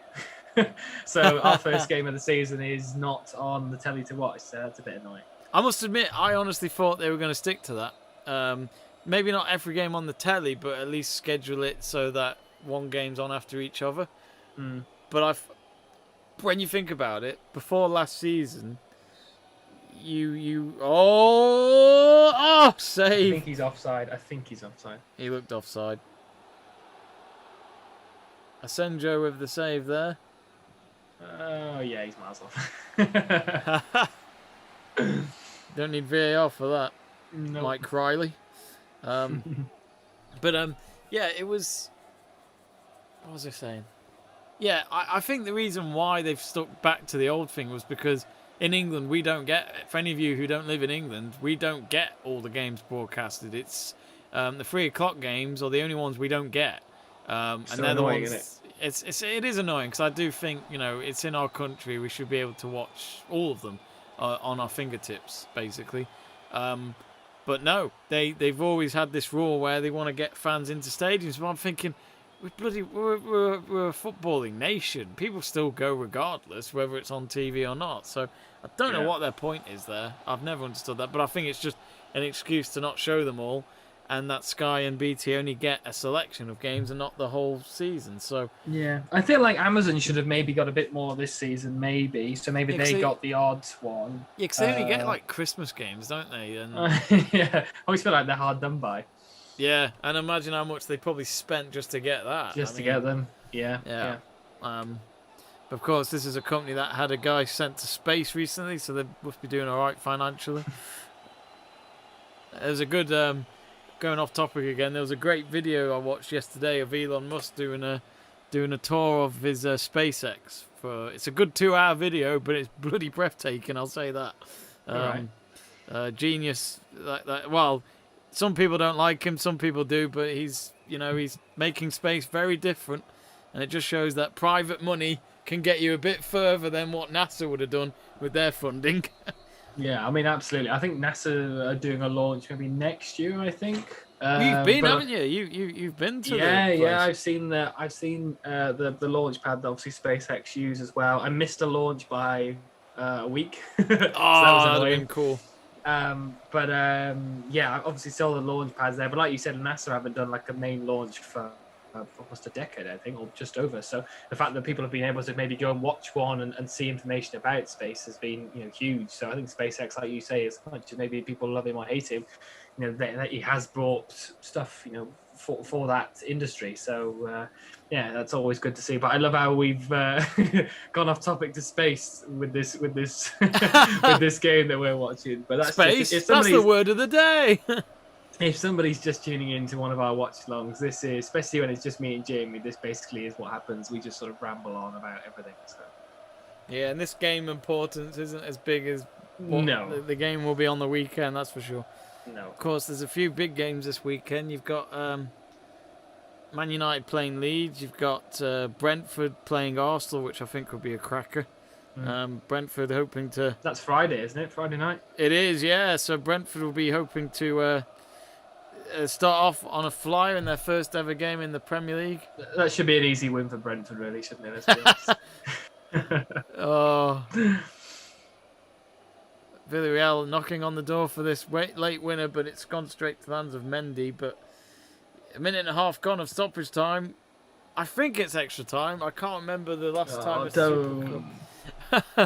I can't remember the last time a Super Cup went into extra. Well, again, I probably haven't watched any. Oh no! What am I saying? Last year, Sevilla and Bayern Munich, that went into extra time. Oh, I thought you were going to say it went straight to penalties. No. Only the Shield, sadly. I didn't see anything of the Shield last weekend. The Lions match was on, the final test of that, so I didn't get a chance to watch it. It wasn't the most interesting a game. I bet it wasn't. I had to watch it because obviously, Dad there, but it's like literally hardly anything happened, and Ian actually scored a penalty, so nothing much was really missed. Great win for Leicester, though, isn't it? Oh yeah, of course. Because they didn't win the Shield 5 years ago. They lost to Zlatan Ibrahimovic scoring a late winner. I was in Amsterdam when I watched. That was great. That's another thing nobody really cares for. No, I mean, don't get me wrong. When you're there, it's another one. If you're there, you want to win it, but like, it's not the end of the world. It's like the League Cup, isn't it? Yeah, it's like the League Cup. The Mickey Mouse Cup, unless you win it, and then it's the best cup in the world. Well, 10 years ago, it was a Man United Shield match, and we were 2-0 down at half time to them. Edin Dzeko scored a long range goal, which De Gea should have saved, and it was De Gea's first ever game. And then guess what happened? On the last minute of the game, we scored a winner. Nani getting past Joe Hart. It was amazing. Nani. And at half time, I was a bit like, oh, I don't care. But at full time, I was like, we fucking beat them. Take that, City. And we won this Shield thing. Yeah. That's the thing. When it's your main rival, you don't want to lose. I'm sure that was like that with you with the Super Cup with Liverpool. It's kind of like, well, we don't want to lose to them, even if it's... And we did. I mean, we lost. United lost to Zenit St. Petersburg in this 2008, which I did not give a shit about. I watched it. It was on a Friday night. I remember really well. And Paul Scholes scored a goal with his hand, and he got sent off for it. Oh, just hit the net. Oh, that was a great strike from Alonso. He knew it was a tight angle, but he knows that. If maybe it was a bit more accurate, he might have got the winner there, but that was a very old shirt that I just saw in the crowd, the white away one with that strip down the middle. Claudio Ranieri was manager, I think, back then. That was a great shirt. That was one of my... If I had to pick a Chelsea shirt that I liked, it was one of them. That was a good shirt. And it looks like his full time. full time. So, well, we hoped it would finish at 90 minutes, but no. Chelsea don't know how to get the job done under Thomas Tuchel anymore. Instead, we all thought they'd go into extra time with Man City in the Champions League final, but instead it's Villarreal who are fighting on, and it's Gerard Moreno's 73rd minute equaliser that makes it go into extra time at least. Jack, not the most convincing from Chelsea. First half they look great, but I honestly think since Ziyech's gone off they haven't been that deadly. Yeah, we haven't been very clinical. I said going into the half time that obviously that was something that we needed to look at going into this season. We weren't very clinical. We need to finish games off, and this is again a pure example of that. In a game maybe we should be 2-0 up, maybe 3-0 up. They're good Villarreal, but we should be comfortably beating them. If we could beat Man City in the Champions League final, we should be able to go past Villarreal in the Super Cup, whatever this is called. But I think it is something we still need to work on. I agree. I feel like since Ziyech went off injured, he was the guy that was controlling everything. He was dictating the play. He was in the right positions to get that goal. Since he's gone off, obviously we haven't really had that. Pulisic has come on, hasn't really been that effective. Timo Werner went off, and we didn't really know he'd been on the pitch. He was he's quiet. Havertz is also been a little bit quiet in this game. It's not been the most interesting if you're a Chelsea fan. It's not been the most enjoyable if you're a neutral either, to be honest. So it's a little bit annoying that we're going to have to watch another half an hour of this crap. But let's just see how it goes. And obviously, I expect this is going to go into penalties. So annoyingly, we can't skip it all the way and just watch the penalties at this point. Because to be honest, they should just do penalties. The away from people should just go down to the pitch and go, do any of you really want to win this cup? Oh, okay, we'll just go to penalties. that should be it, really, to be honest. But yeah, I just, it's just one of those.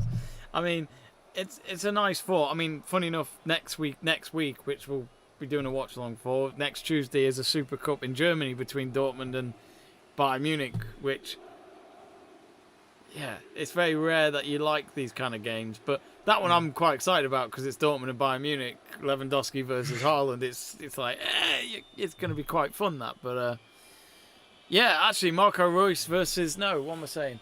I forgot his name.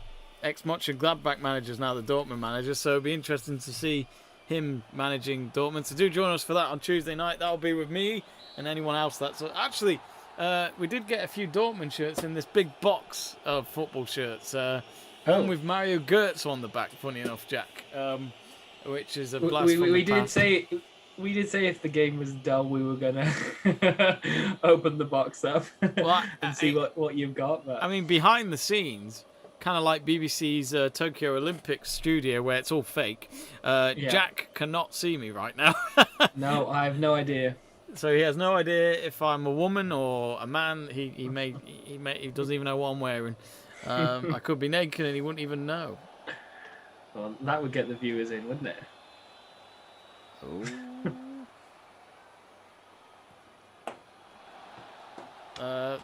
Do get in touch with us, folks, on our live chat page. Who's going to win? Let's check our poll. It's 20% now for Villarreal. So Chelsea, it's gone down from 83% to 80% in the votes. So that doesn't look good for Chelsea fans all of a sudden. That's all them people that have joined late now. We've started to play crap and they're like, they're not going to win now. I've just had a text off my work colleague who's put thank you, but then you in capitals. I'm thinking, is that a sarcasm? What have I done? What have I done? Have I pissed someone off? I've just found that one of our reporters has a positive lateral flow test. Oh dear. I didn't actually think a positive lateral flow test is a thing, but there we are. Here we go then. First half of extra time has started. It's been a bit awkward with my layout of our stream because I didn't find space to put ET on it to say extra time. I found a little space for you, so now you know if you've just tuned in thinking the game's only just started, no, it says ET for extra time.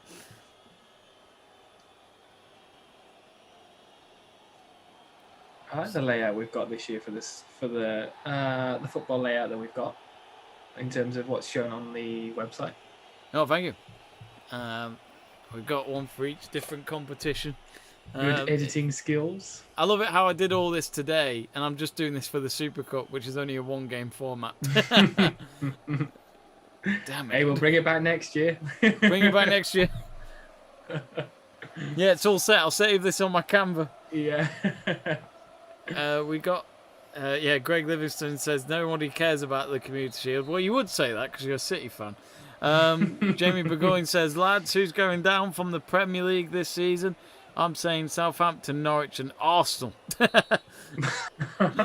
I would love to see that. And then somehow Mikel Arteta keeps his job. Well, I think obviously Billy Gilmore's gone to Norwich, so they're definitely going to stay up just because he's there. He had a great Euros. Yeah, I think he was disappointed, obviously, to get that positive test as well. We saw him not play the England. Was it the England game or the next game? I think it was the next game after that, wasn't it? Because he played in the England game against Wembley. As Mendy's out of his goal, so one of the Villarreal players was trying them for a shot. I'm not sure who that was. Almost hit the corner flag, so it didn't work. But I think, for me, that one of the teams that I'm a little bit worried about and concerned about if they don't put in a few more signings or maybe get a new owners in is Newcastle. Every year, they really struggle to just stay up. And this year again, obviously Steve Bruce is still in the role this year, but it wasn't very convincing going into the end of the season, was it? And they only just sort of like scraped through. I think that'll be a difficult one. I think a team like Brentford, I think any points you get at the beginning is always going to be any points you can get is always going to be a bonus. So I think a team like Brentford maybe, and I agree. When Norwich came up, not last year but the year before, that obviously they went straight back down again because they weren't clinical enough. They didn't have the quality players. So it could be the same thing. I know they've made a couple of bits of good business, but I think it will be the likes of. I will probably put Newcastle in there. I think maybe Newcastle, Brentford, and Norwich, but. Yeah, a team like Newcastle shouldn't really be anywhere around that. They should be where like maybe West Ham were last season because they had a great season last year, West Ham, and obviously are trying to improve on that going into this year. But I think like players for me that improved really in the Euros were the two midfielders of Rice and Phillips. I thought they were phenomenal in the England midfield. I think they controlled it well and put in a shift every single game they played, and Rice looked knackered when he came off in the final because he'd given it absolutely everything in the tournament. So I think West Ham and Leeds have got two good players there. I think for me, I'm definitely saying Southampton. No recruitment going on there at all from what I'm seeing. And they let Ings go. And Ings gone. Where's the goals going to come from? Yeah. Emery's dancing on the sidelines. In front of the St. John's ambulance thinking, we have to save people's lives for a living, and there he is dancing around town, plays how to kick a ball. He's dancing again. He's doing it again. I don't understand anything he's saying. I think for me, I think Southampton will go down. Newcastle, I'm not sure. I feel like Steve Bruce has done a good job with what he's got. The fans don't like him though, do they? Which is always an issue. He's got no backing from them. My problem is that if I was a manager, I'd never go to Newcastle, but not while he's there, Mike Ashley, because I think even when Rafa Benitez was manager, who was doing great things with what he had, which in a way kind of showed why he is a good manager, and why he's been getting these big contracts at big clubs, is because I think he only saw Mike Ashley twice. I think they only met twice, and that for me is a problem. I think you've got to have at least like a monthly thing going on with the owner in terms of what progress is being made and what else do you need to improve and all that. And that's my problem. I get it, Mike Ashley's a business owner. He'll be a lot busier than Rafa Benitez is, especially with all the money he's got in these different businesses he invests in. But I think you've got to remember, fans have proven in the last few months that football's nothing without fans. So I think if you've got all those fans knocking on your door asking what the hell's going on with our team, then I think Mike Ashley should go. So I feel sorry for Steve. I felt sorry for Rafa Benitez, even though I don't like him personally. But I thought what Rafa did for Newcastle was, he, instead of him leaving them when they went down, he decided to stay with them and brought them back up, which was some commitment for someone who's won a Champions League, won a Europa League, won all sorts of big trophies. But he went with that instead, so fair play to him. I do think it's a hard one. I would say Norwich is an obvious one, but there's something about Norwich. They played really good football last season, and I'm looking forward to seeing Pukki play again in the Premier League.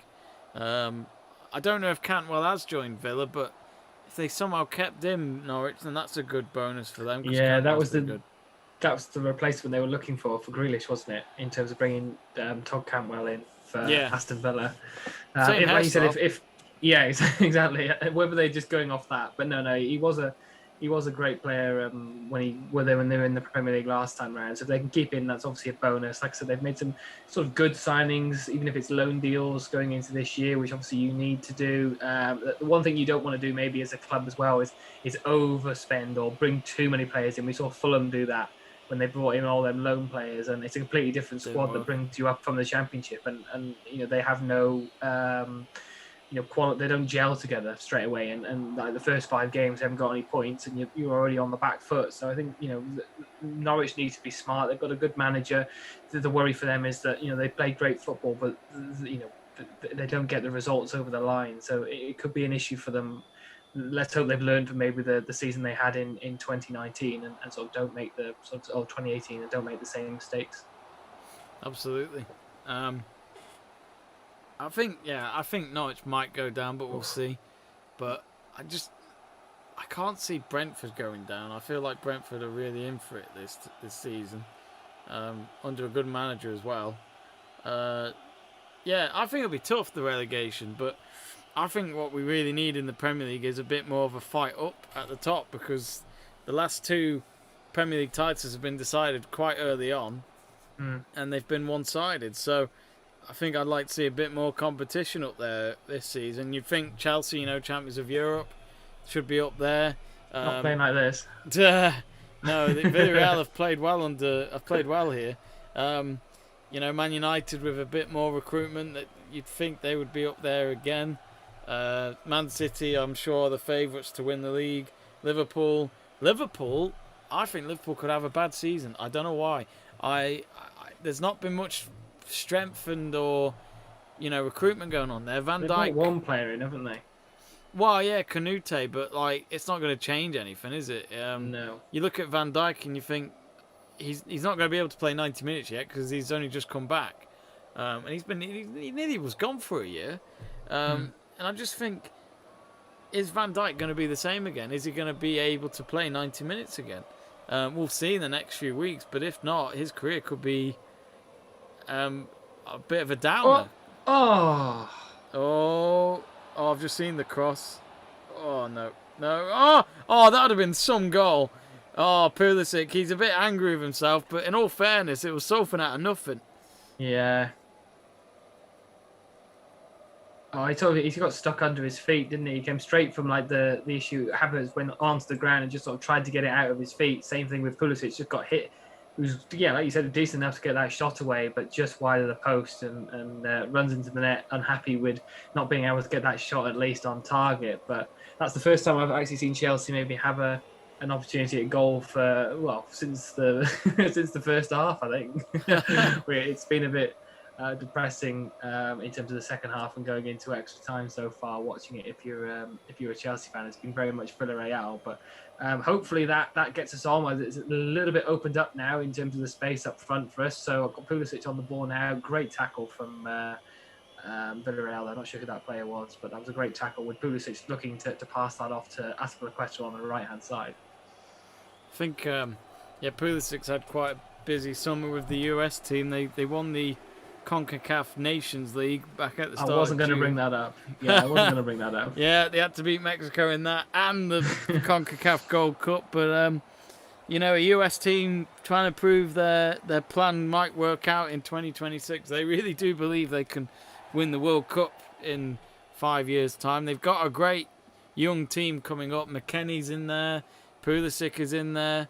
There's some good players on paper. Even the goalkeeper who's part of Man City's team at the moment. Yeah, Stefan. Yeah. Yeah, Stefan. So you know, it's there. It is there. I don't think they will. I think they'll be quite surprised how difficult it is to win the World Cup, but we'll see. Mexico in a rebuilding phase at the moment. They don't have They didn't have Jimenez, of course, in the tournament. Hector Herrera was there, but I think he's kind of past it. But yeah, interesting what happened in that CONCACAF Gold Cup. Some major problems in CONCACAF football at the moment, because I know it's not as competitive as it normally is, but there's a lot of lower teams that are in it that are quite frankly just nowhere near competitive, and it's a sad thing. Jamaica nowhere near up there. Honduras, sorry. Honduras were in it. Yeah. It's not the same, and you did have some islands playing, and you just think there's just no money in it. Yeah. And you're always going to have a US-Mexico final as long as... I was going to say, I didn't know much about it until the final, and that's the issue, really, isn't it? Yeah. It was on... in England, it was on Premier Sports, the whole thing. I did watch quite a few games, but only the US and Mexico games, to be honest. But yeah, Mexico, they won bronze medal in the Olympics. That was a good result for them. Hang on, here come Chelsea. Oh, is that a penalty? No, it's a goal kick. Referee says no. I didn't see much contact in that, but I haven't seen much in it. As per the Quetta is saying he pulled his shirt, I think, maybe. Now, if that is the case, it is a penalty in my eyes. You can't pull someone's shirt. I think was Alonso offside before that anyway? Quite possibly. Yeah, maybe. Oh, yeah, he looked offside. Well, it kind of pulls him back, but I don't know if it's enough for a penalty, to be honest. I'm not sure I'd give it. No. He does have his hands all over him, but I do feel like he fell over quite easily. Yeah. Oh, well, I haven't heard anything because obviously the volume's low, but they've started play anyway, so... Oh, shit.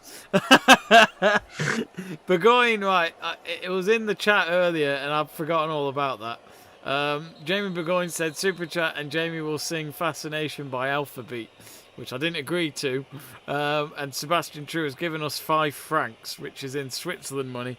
Right, well, good luck with that, Jamie. And Seb's not realised, I don't think, and Burgoyne has said, Hi Seb, Jamie is singing, and then Seb True's put, oh. Crap. We'll do it at full time, don't worry. I can't play the music, so I'll have to just come up with it. But there will be fascination for one of these teams tonight. We'll find out in due course whether it's in extra time or on penalties. So thanks to Seb True. I probably shouldn't say this, but Seb sent me money yesterday for a sweepstake back in the summer. So that's more money he has sent to me in my account. So thank you. Oh no, straight into the hands of Asenjo there. Havertz with the ball in. Havertz never looks happy. My footage keeps freezing, but I think it's just the game trying to tell me not to stop watching, really, because it's really not that interesting. No. I think it's the stream trying to tell me something. Seb True saying, I can hear you, just can't hear any singing. In time, Seb, in time. Yeah, I need a few vodka shots. The main event. It's the main event. Yeah, Sky Sports main event, but this is Let's Talk Sport main event. I get mixed up with the Sky Sports channels now. It's wherever they want to put it on. It's like 1 minute it's Sky Sports, then the next it's Sky Sports Lions channel. I'm thinking, oh my God. Well, they do that with the F1, don't they? They put it on Sky Sports F1, then they put it on Sky Sports main event, and then they put it on Sky One. Like, pick a channel. Yeah. I've even watched some of it now and again on Sky One, just because it's the closest channel to find before going on to Sky Sports. But even though you have to pay extra for Sky Sports F1, but then it's on all the others. I know, it's ridiculous. Makes no sense. Oh. I remember years ago, Freeview offered Sky Sports 1 and 2, but you had to obviously pay for them, and you had to pay per price per channel. So Dad used to do Sky Sports 1 just on Freeview. But they made it so that the Saturday games were on Sky Sports 2, so you had to... So what would happen was we'd never be able to watch the Saturday games unless it was the Championship. And instead we would watch Sky Sports 1 for Sunday's games because they'd all be on there. Which was nice, but yeah, we never had Sky. Half time in this extra time then. Still 1-1, no one knows yet. Jamie Burgoyne says, not going to lie, this game is dull, may as well just bring the entertainment forward. Well, I might need to get some lyrics up because I do like the song. I am a big fan of Alpha Beat. I don't know what happened to them, but they disappeared. Swedish band, aren't they? I think. I can't remember. How does the song go? I'm just quickly Googling Alpha Beat. Just to find out what happened. You've definitely heard the song. We heard it now and again at Callan, I think. Let's have a look. Alpha Beat. Oh no, they're Danish. That was close. Fronted by, you weren't. They're fronted by singers Stein Branson and Anders Stig Nielsen or something like that. Their single Fascination was a major hit in Denmark during the summer of 2007. My God, is it that old? What? Is it that old now? I didn't realise how old it was. As well as the United Kingdom in 2008. Oh my God, I remember it in the charts as well. Oh right, so they used to be known as Soda Star between 2003 and 2005. Then they came back in 2006 to 2013 as Alpha Beat. And they're back again as of 2 years ago. But they probably cancelled all that because gigs haven't been a thing for over a year because of no thanks to COVID-19. But yeah, that's the thing. There was one or two songs I remember, but they weren't a band that were like, not like Ed Sheeran and all that, where every time they had a new single you'd hear it. It really was just a thing for one-hit wonders, I think Alpha Beat are known for. But yes, I remember that song really well, and I do like it. It's a feel-good song. I know some. Why is that being chosen? Yeah, it's Jamie Burgoyne, isn't it? Jamie Burgoyne made me sing Ronan Keating the other day. Which one? You know which one. Life is a roller coaster. That's the one. That's our song, Jack. If we were a gay couple, that'd be our song. But it was Stuart Davis was with me as well. So Stuart did the na na na na na, and I did the main lyrics. Brilliant. Again, couldn't have any music on in the background, or else I'd be done for copyright. Seb says, "Hey Jack, Sweden and Denmark are joined by an underground tunnel not very long. He wasn't that far off." Oh. Okay. I actually remember, this is a terrible fact, which you'll forget in just a moment, but I remember the Eurovision Song Contest in 2013 was in Denmark. No. What? Sweden. It was in Malmo, which is where Zlatan Ibrahimovic is from. And I remember, because Denmark won that contest, and Graham Norton said in the commentary box, he said, "Oh, so if we're going to Copenhagen next year, it's literally just 20 minutes down the bridge, and then from here." And then even the presenter said, and she said, "Which just means we are just 20 minutes away from the final of next year." And then Graham Norton just goes, "Yeah, I said that." So there's a terrible fact for you. Offside? No, referee says play on for Villarreal. I don't know if it was a handball from Alonso while he was down on the floor. But... Yeah. They've got a throw-in now, Chelsea. But yeah, Villarreal looking more up for this. I think so. I think you're right. I think Tuchel did a bet with Unai Emery saying, if you beat us, you could do the Club World Cup for us. Cheers, mate. Wait. Oh. That came out of nowhere. Oh, good save. Mason Mount. I'm sure he said the words of fucking hell just then. I love YouTube. You can say anything. Yeah, that Asenjo is a good goalkeeper. He's been at Villarreal a while, though, hasn't I'm not sure. I'll be honest, my knowledge of Villarreal is very low. I mean, Well, we're going back to when Forlan played for them. When I can remember, this is the players they had in that squad. If anyone's actually watched the whole game with us, they'll know that I don't think we've said one player really No. from Villarreal. No. Oh no, Alberto and Moreno maybe. Oh, okay, yeah. We got Darum Bideris saying, "Come on, Chelsea." Yeah, come on. We don't want to do penalties as well now. Come on, can we just finish this game, please? We'll end up having both goalkeepers taking penalties, like United. Villarreal in another penalty shootout. I've seen enough penalty shootouts this summer. I tell you what, that was a great penalty shootout though. I know you lost, but still. Oh, it's horrible. It was such a good one. In fact, that they all scored. Oh, I thought you meant the Euros then. For some Oh no, reason. sorry, the Villarreal United. That was the thing with the United one.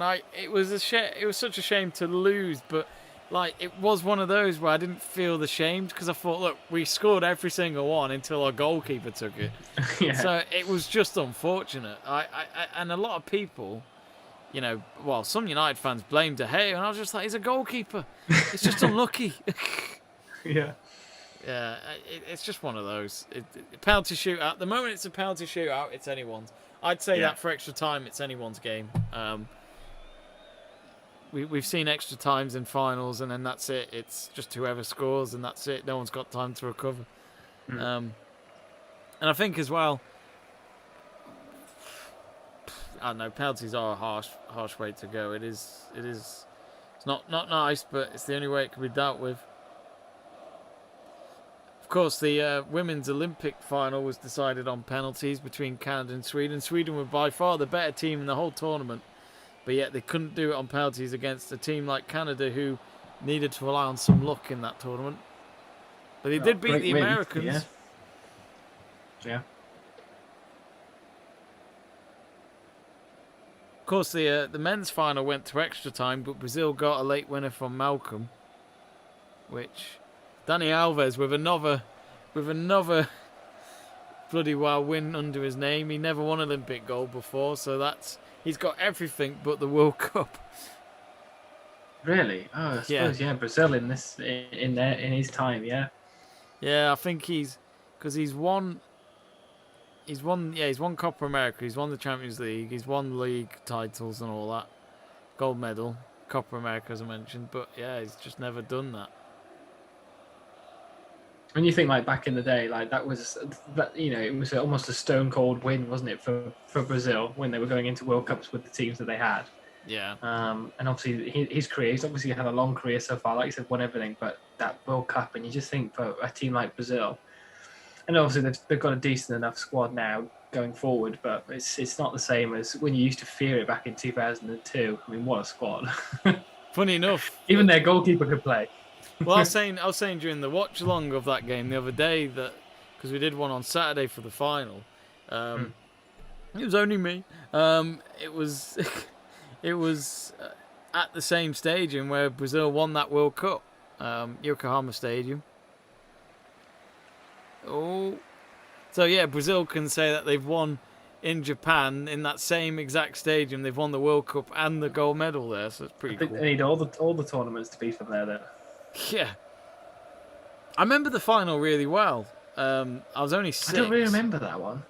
I remember it really well in terms of it was John Motson's famous words ahead of the start of that game, which was, "This is potentially the best goalkeeper in the world versus the best striker in the world," and it was Oliver Kahn versus Ronaldo, and Ronaldo scored both goals to win it for Brazil, and they were so. Those 2 goals were so good. Ronaldo, arguably the best striker I've ever seen. Even for someone who was, he put on weight, he didn't look like a physique or natural athlete. He just had that finish in him. He could just score from anywhere if he got it right. Yeah. I remember watching a game of that tournament in school, in primary school, on them little TVs they used to wheel in. Yeah, we Like did that. The old ones. Yeah, we watched like the VHS player or the video player for any youngsters that are tuning in. They used to watch like tapes on, but they actually had the football on one game. But the tournament I really remember is the 2004 Euros. That was sort of the one that I remember the most. And obviously going into 2006 in Germany, the World Cup. Euros 2004 was a good one. Yeah. My uncle never shuts up about it because he's Greek, but Oh yeah, of course. he sent me a text that night when we lost to Italy to say, "Just remember, mate, we've still got one more Euro than you." And I'm like, "That's what's flipping annoying." He was waiting to send that text. Yeah, he waited all day. But yeah, World Cup 2006 is still probably my favourite, even though there wasn't that much drama. It was my first proper World Cup, I think, really. And that was when I first did a sticker album, so it was few. Where was 2008? Euro 2008, yeah, Austria, Switzerland. Was it? That was a great tournament, because for once, it was actually quite nice not seeing England at a tournament, because we didn't make that one. Oh yeah, And Steve McLaren. Yeah, Steve McLaren, Wally with a brolly. And I remember watching it, and every game, because you're neutral, you just watching two sides and just see what happens. But like you had Turkey doing all these late winners against like Czech Republic, Switzerland, and Turkey. Turkey got a goal in the 119th minute, and everyone thought that was it. Then Turkey, just out of nowhere, scored a late equaliser and beat them on penalty. It was like, Turkey can't get a thing wrong. This is amazing. You had Nihat, Samir up front for Turkey. And then they lost to Germany with a last-minute goal in the semi-final, so they got a taste of their own medicine from Philip Lahm that night, I remember, and I was gutted for Turkey. But that Euros was amazing. That was probably my favourite ever Euro tournament until the Euros we've just had. There's no doubt Euro 2020 is my favourite. So, because Euro 2020 had everything, it was amazing. I was still 2016 just because of Wales, but. But Euro 2020, I was worried it was going to be a shit one, but it was actually really good. Yeah. But at least we'll never have the. They've already confirmed. Well, the UEFA president says he doesn't want to do going across the continent again. No, I think maybe that would have been a bit better if we didn't have the issues that we've still got. Maybe in each individual country being completely different to others. I think it would work again. I think it was a good idea before any of this happened when it was announced. But I think at the time it probably should have just been in one country maybe, and they might have altered it and maybe delayed the cross country thing for maybe a couple of years or whatever. But I probably think it was probably the wrong decision to do. So to make an announcement on it after what we've had, I think maybe they could do it in the future, but I get maybe that it should be in one place. I think that's always better for the country as a whole. Whoever gets it, just like obviously like the Olympics, it's always good to have like the main place that's hosting it. So I think that probably is the way going forward. But where's the next? Obviously after Qatar, where's the next Euros? Germany. Oh, right. Yeah, be a good one, that one, Germany. I think it's funny because 2006 World Cup was in Germany, and that I would like to experience the Euros in Germany. That'd be pretty cool. Especially when you can actually drink in the stands in Germany. That's the beauty part of it. Uh-oh. Is Kepa warming up to take penalties? He is, isn't he? Oh, God. Well, Chelsea lost to Liverpool on penalties 2 years ago in the Super Cup final, so as I said, we take our goalkeeper off to do penalties. So Chelsea lost it. Oh. So Chelsea lost. I'm just seeing the freak. Yeah.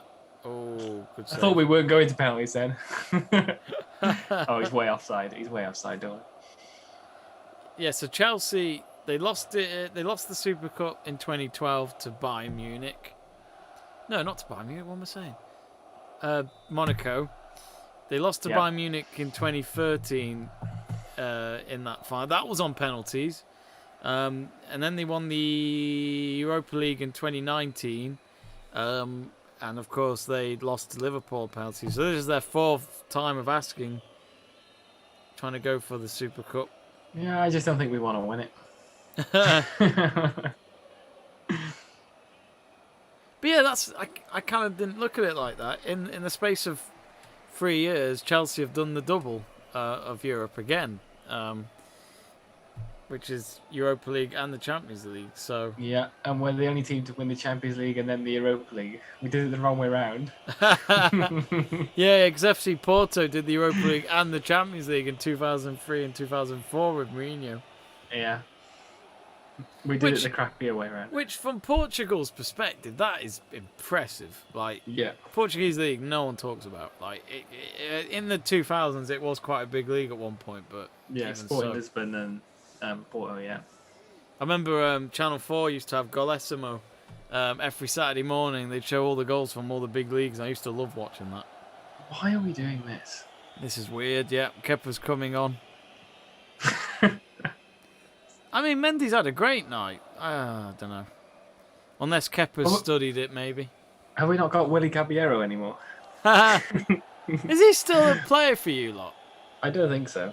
Okay. I completely forgot about him, to be honest. I think he's retired. Jack's going to do it. Yeah, I think he's retired.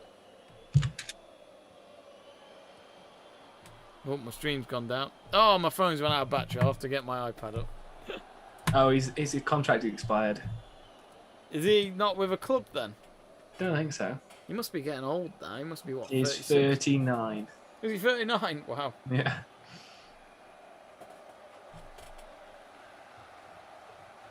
Yeah, maybe Wrexham could buy him.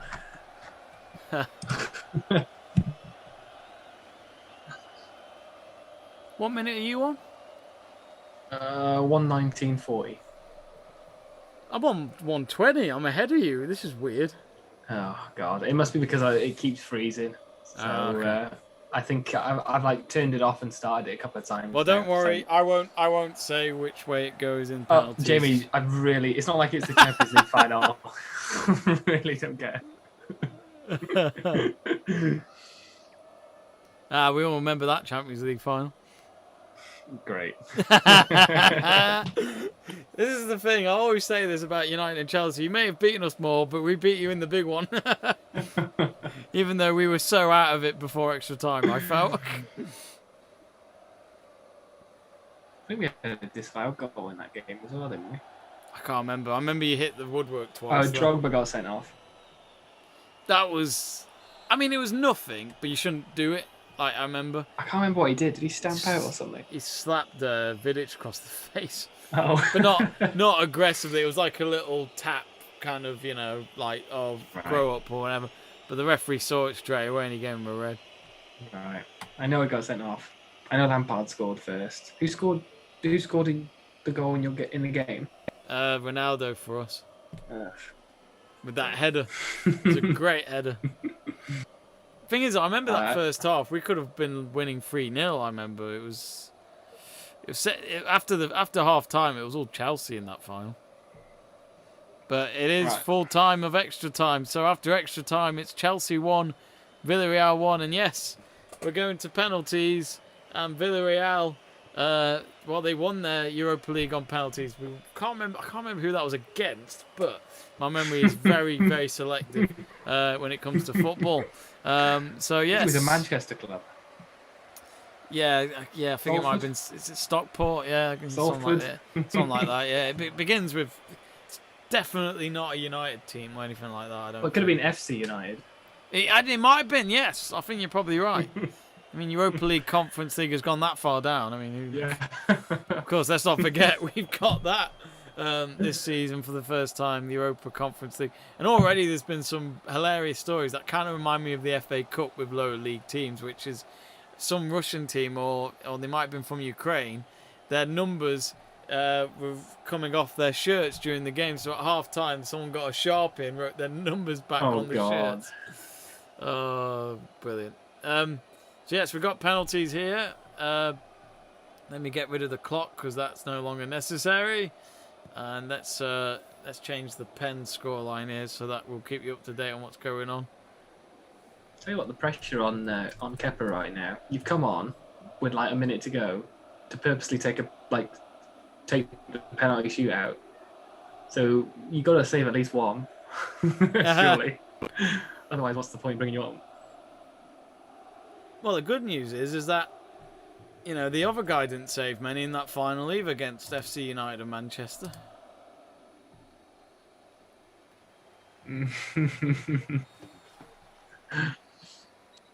He scored one though. Fuck off. Oh, I am kind of good. We didn't. Well, I'm good. We didn't win, but I'd have liked to have seen the United Chelsea Super Cup. It would have had a bit more of a meaning, to be honest. Yeah. Reece James standing in there. He's not playing today, but Reece James' sister joined Chelsea women from Man United, Lauren James, so she'll be part of Emma Hayes' plans for the new season. That's at the beginning of September, so we'll be doing a few watch-alongs for the Women's Super League. Do join us for that. Cracking start to the season. It'll be Chelsea and Arsenal playing at the Emirates in the opening weekend of the Women's Super League season. Wow. Tickets going for a tenner, I believe, so great excuse for people to go and see Arsenal's stadium if they haven't been before. Yeah. Instead of paying that 90 quid price tag or whatever it is. To watch the crap men's team, yeah. Well, it's funny. I mean, any excuse to see Medina because she's one hell of a striker up front for Arsenal, but it's just the fact that I bought women's Euros tickets the other day and it cost me 60 quid for 4 matches. It says it all, doesn't it? And yet the final of the women's Euros is already sold out, and that's not until next summer. Yeah. That's obviously great. It's great to hear that obviously the numbers, obviously the pricing's low for to get 4 games, but that's a good thing. And like you said, the fact that it's sold out already and it's not even until next year, it just shows the improvement the women's games had over the last couple of years or so. And I think the women's sort of Super League in this country has really helped because there's some great teams now. Man City are obviously strong, Arsenal, Chelsea, United as well, brought some great players in over the last couple of years. So, and like you said, what's great for us is obviously people enjoy watching it as well because they want to, enjoy the watch-alongs on our channel as well. So that's only a good thing for us as well. Yeah, absolutely. Yeah, Sky Sports and I've got it for this season, and BBC will be showing a few of them as well. So good. Yeah. Free to air on BBC Two, I think it will be for the Women's Super League. Which I'm sure we'll have a bit of Jonathan Pearce doing that, who I think has been great ambassador and commentator for women's football over the years. So it'll be good to see him. Anyway, back with this game, and it's going to be Chelsea to start. Who's taking first? Havertz, yeah. And normally they do say there's an advantage for the team that takes it first, just because it puts pressure on the team that follows. But I don't think it really. If you miss. Yeah, I mean, to me, yeah, exactly. To me, I don't care. I think, look, just take the penalty. It's down to you and nobody else. But Villarreal goalkeeper Sancho, he'll remember that Europa League final. I wish it was Champions League, but so Havertz, who scored the winning goal in that final, up against the Europa League final goalkeeper. Thomas Tuchel wearing a jumper that my dad would probably wear. He's getting old, Thomas Tuchel. Must be cold in Belfast. Oh, what a save! Oh, great. And Asenjo, who couldn't make any saves till the end of that last penalty shootout, has already got one in the first kick. But Villarreal fans are right behind that goal as well, so there's a little bit of a distraction maybe for a Chelsea player. Hey, what a terrible penalty. Yeah. But look at Villarreal. I mean, this is a new journey for them, isn't it, Jack? Because they've never won the European Cup until this summer. So this them in the Super Cup and all that. You could tell they're trying to just make the most out of it. Yeah. No, absolutely. I mean, look. They, like you said, they played really well. A great penalty shootout against you, or against FC United, sorry. at the end of last season. And yeah, look, they haven't been great tonight, but neither have we, to be honest. After the first half, and they took their chances. Obviously, took it to a penalty shootout, which they know they can beat teams with. And like you said, any team can win a penalty shootout. And I'm guessing have they scored because you haven't said anything. Yep. Yeah. Inside post, only just. It sent Kepa the wrong way, Gerard Marino, but 1-0 to Villarreal after the first round of kicks. Good job, Kepa. You come on for a reason. And you go the wrong way. It's so typical, isn't it? It really is. It's Azpilicueta. Oh, lovely penalty. Lovely penalty. You can always rely on him. Dave missing. I feel bad calling the shots here because that means it's not as dramatic for you. No. Are you sure? I can still not say anything. No. That was a good penalty. Close, but. Oh, actually, Jack, I think we got it all wrong tonight. JTS04 says it was Rulli who was in goal for the Europa League final. So that's why this guy's in goal instead, and he's wearing number 1. He can save penalties. And that's why we need people commenting on our. Oh, Kepa saved it. Kepa went the right way. Thank God for that. And it'll be 1-1 after the 2 rounds, so Chelsea back in it. And to be honest, it's a good save. I think the penalty's actually pretty. Save. I think the penalty's pretty decent. It's just good goalkeeping. Probably needs to go a little bit further to the left. Yeah. But the one way to take a penalty is how Harry Maguire did it in that final. Top roof for the net and go fuck off. even if it goes way over the bar, just put power it like. yeah. You gotta put your foot through. I hate these stupid little tap-in things. I think they forget what to do. Oh, he slipped like John Terry, but he scored. Marcus Alonso. Don't give me them vibes. It was literally like a slip of John Terry there, but luckily for him, it went into the left corner of the net. Yeah. I think the boot actually saved him.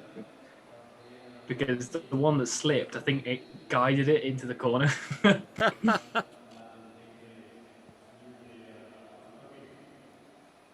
I just don't know if Chelsea fans care or not. Because, I'm seeing some of them in the stands kind of scream and celebrate, but I don't know. It's such a weird thing to play. Yeah.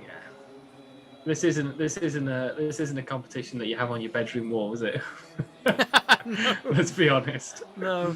Well, Villarreal have scored with Vestu Pinan. He tricked Kepa to go the wrong way at the end. Good penalty.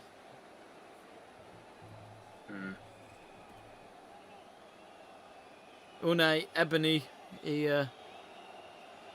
can't watch for a moment. He doesn't know whether he's going to have a good evening or not. Or a bad evening. Oh, it's Mason Mount to take the penalty. He's English, and he actually scored.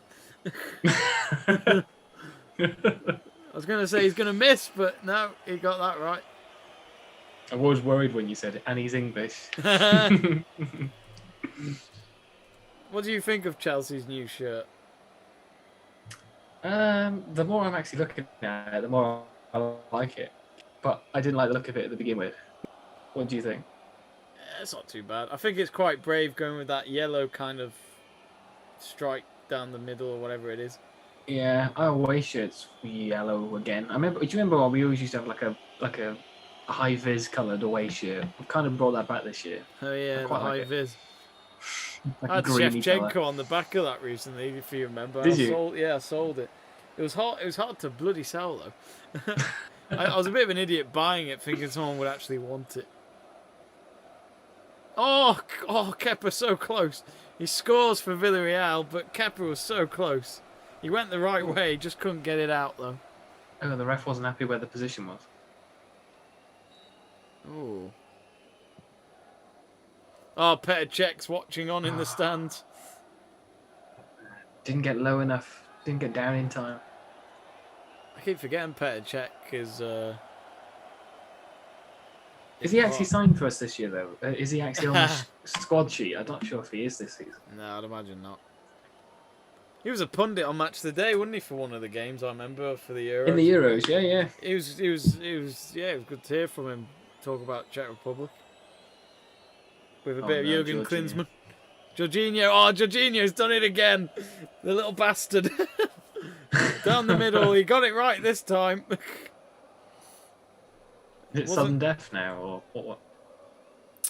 I think it is. No, sorry, right. So it is 4-3 to Chelsea. So if Villarreal miss this, that's it. Right.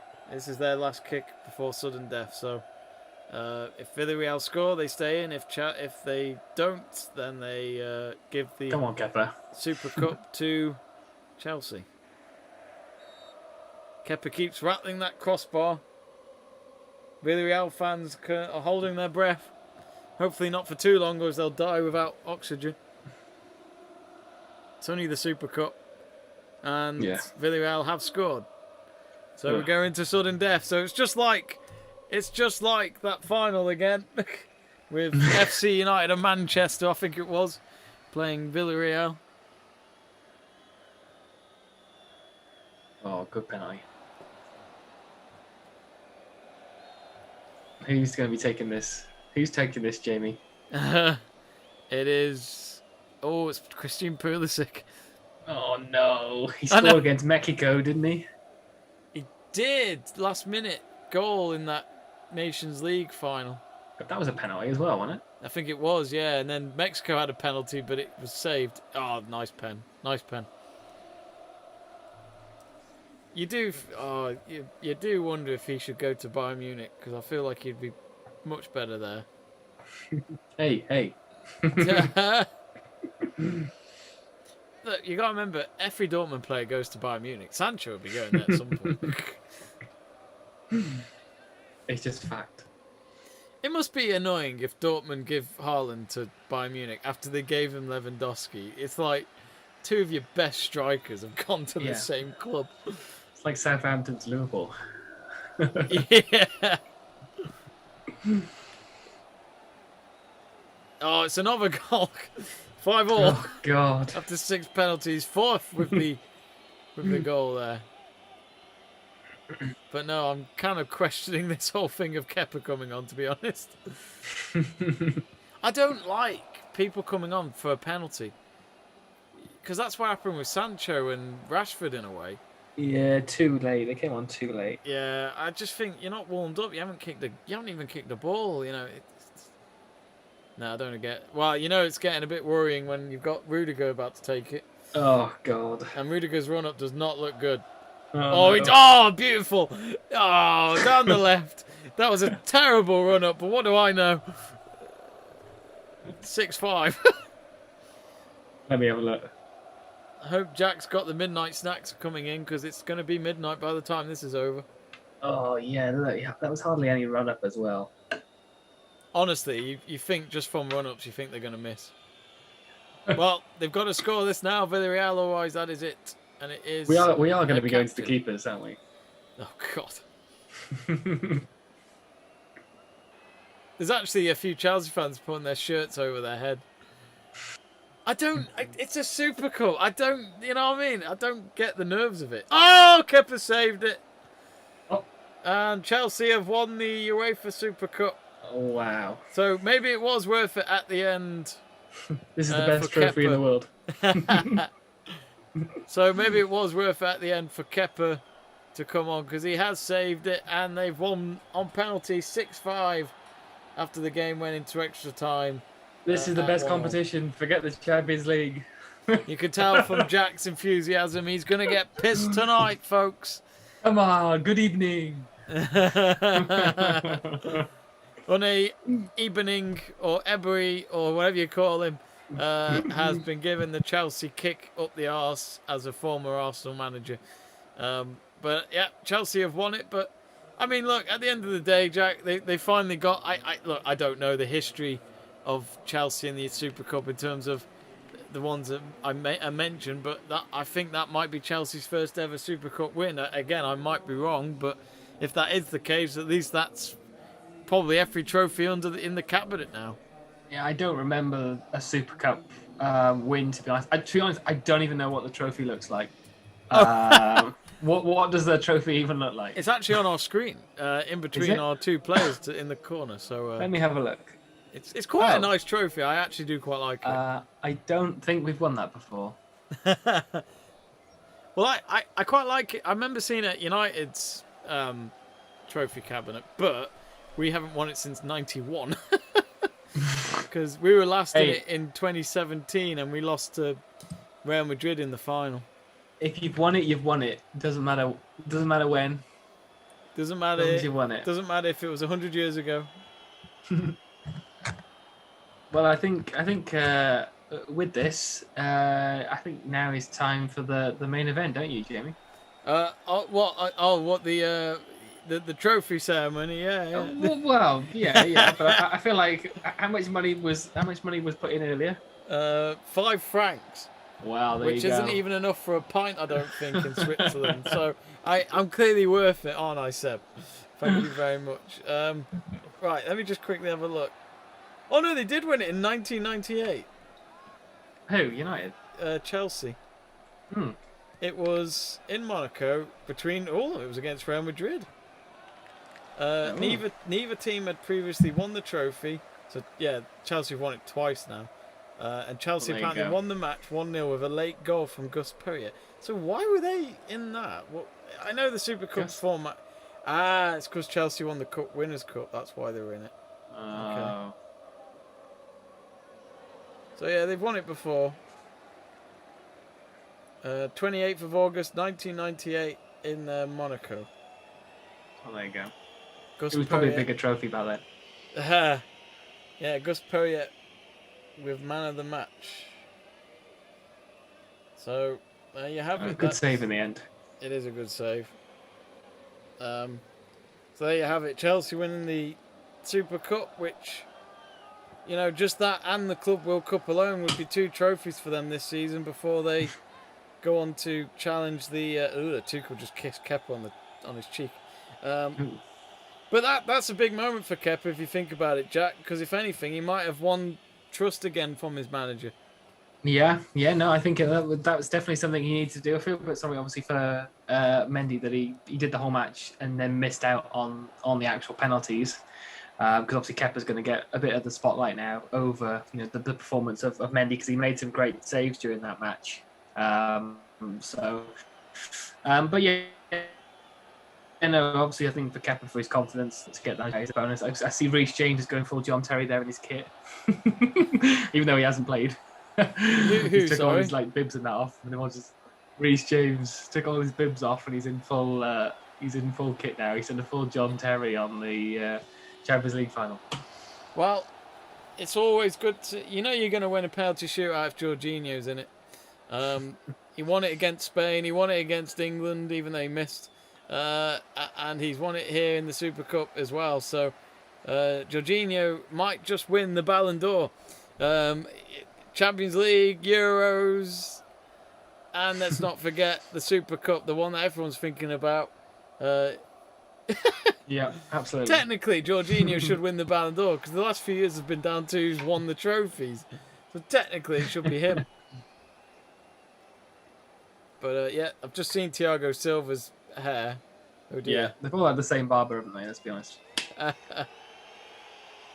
Well, I'm not sure when the Club World Cup is on. I'd imagine it's the usual time of December time this year, which Chelsea, of course, will be playing in. It's not the last few Club World Cups have been in Qatar in terms of a kind of a experiment. I think ahead of them hosting the main World Cup, so we'll see. Let me actually check that very quickly if Club World Cup is this year, because obviously it was a bit later this year because they had it in February time when Bayern Munich had won it. So 2021 Club World Cup. It's between the 9th and the 19th of December. So Jack Price will be taking the time off and to book some time off from work to Yeah, head be a to. nice Christmas present. It's in Japan. If you want to go see Japan, Jack, there it is. Why is it that far away? The host of the Olympics is hosting the Super Cup. Which event is God's bigger? sake. You decide. Anyway, I do have a promise to give, and Jack has reminded me, and I must now get the lyrics up. I'll only sing one little moment of it or something, because I'm worth more than £5 in my eyes. Yeah, put the money up and we'll do it. You do a bit longer. If it was an in call or an out call, with different prices. Right,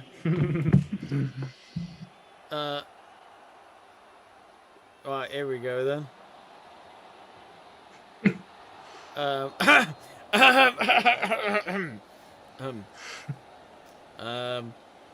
Fascination. Oh. Fascination. It's just the way we feel. Fascination. Fascination. It's just the way we feel. We love this excitation. Whoa, whoa. We want the new temptations. Whoa, whoa. It's like a revelation. Whoa, whoa. We live on fascination. There you go, folks. Thank you. Thank you. You see, I had the song in my head and it came out beautifully. Well, probably not. But yes, I've embarrassed myself again to you lovely viewers at home. Would have just given you a golden buzzer if this was if this was Britain's Got Talent. And I'm the only contestant. But yeah, there's just don't think like that one. Well, they're showing some clips of like the best goal or something like that of the Premier League from last season. Oh, that Lanzini goal against Spurs was so good. And I've turned it off now. Oh, he's turned it off. He's turned it off. But Jack, your final thoughts for that Super Cup? Do you think Tuchel should be a little bit worried with how they played tonight, or is it more just save it for the actual season, if that makes sense? Yeah. Hopefully we haven't. We've got a little bit more in the locker than that. I think it was a little bit disappointing. First half that we watched, I think it was a little bit more exciting from our perspective. A little bit more going on. We had a bit more chances. Obviously, you mentioned it earlier. Ziyech was sort of controlling the play a little bit more when he went off. There wasn't really much that we had attacking wise. There wasn't much threat going on that went into the second half. Obviously, even though the changes that we made still doesn't really have an impact. The extra time was a waste of time, to be honest, because it was 30 minutes of them just passing around the fields and there wasn't really much going on. And then, of course, like the penalties is a lottery. So, obviously, it looks like the right decision now when you bring on Kepa to take them because he made a couple of saves in that. So, fair dues for making that call if that was the case. But, I think he needs to be a little bit concerned. Obviously, a few more days now before the season starts on Saturday against Palace. But I think it will be a few days in the training ground for sure, because we need to be looking a bit more like having a bit more of a killer instinct. We maybe should have finished that game off in the 90 minutes and didn't do so. So it might be a little bit of a concern for Tuchel, but now he's got his sort of full squad back. Hopefully, the prospect of maybe Lukaku coming in by the end of the week, will obviously help. Hopefully, going forward for the season. I think it's no doubt needed, isn't it, because of Giroud going as well. Yeah. I think please don't say that. Well, it makes sense. I mean, I didn't really think of Lukaku ever at all going back to Chelsea, but when the link up started about a week or so ago, it's made very much sense, to be honest.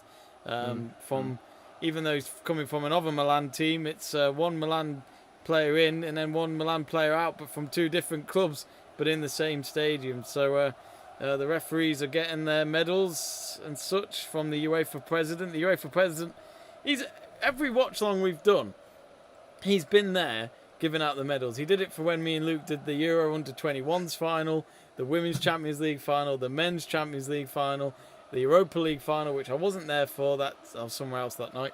And of course the Euros and all that as well. So he's had quite a busy summer, but they certainly take him around the world. Well, Europe mainly, because UEFA's a European thing. But I think he wants the job at FIFA, so he can go to more obscure countries. Anyway, I think we're going to wrap it up there, folks. Thank you very much for watching our live stream watch along tonight for the 2021 Who Gives a Fuck Cup. Super Cup that was. So thank you very much. Hey, we won it. It is the Super Cup. What are you on about? My thanks to Jack Price for joining us. Jack, great to have you on board, of course. Jack does have his Pole Position podcast on YouTube, so do check that out. Give it a search, click that subscribe button, and check out his latest stuff on Formula One. He'll be back later on in the year with our Formula One watch-alongs when they return. This weekend, though, if you need your fix of motorsport, folks, we've got the MotoGP Austrian Grand Prix this Sunday, so do join us for that. Who knows, we might have another fire after what happened last Sunday for the Styrian Grand Prix when there was a fire between two bikes, but luckily no one was hurt. So do join me for that on Sunday. On Friday, we've got much of that, but Bayern Munich with Luke, and that's all we know so far for our upcoming watch-along. So my thanks to Jack, my thanks to you lot at home. Stay safe, click that subscribe button, and have a good night. And I'm sure Chelsea will be sleeping all night long because the only they've won is the Super Cup. So calm down. See you later, folks. Have a good one.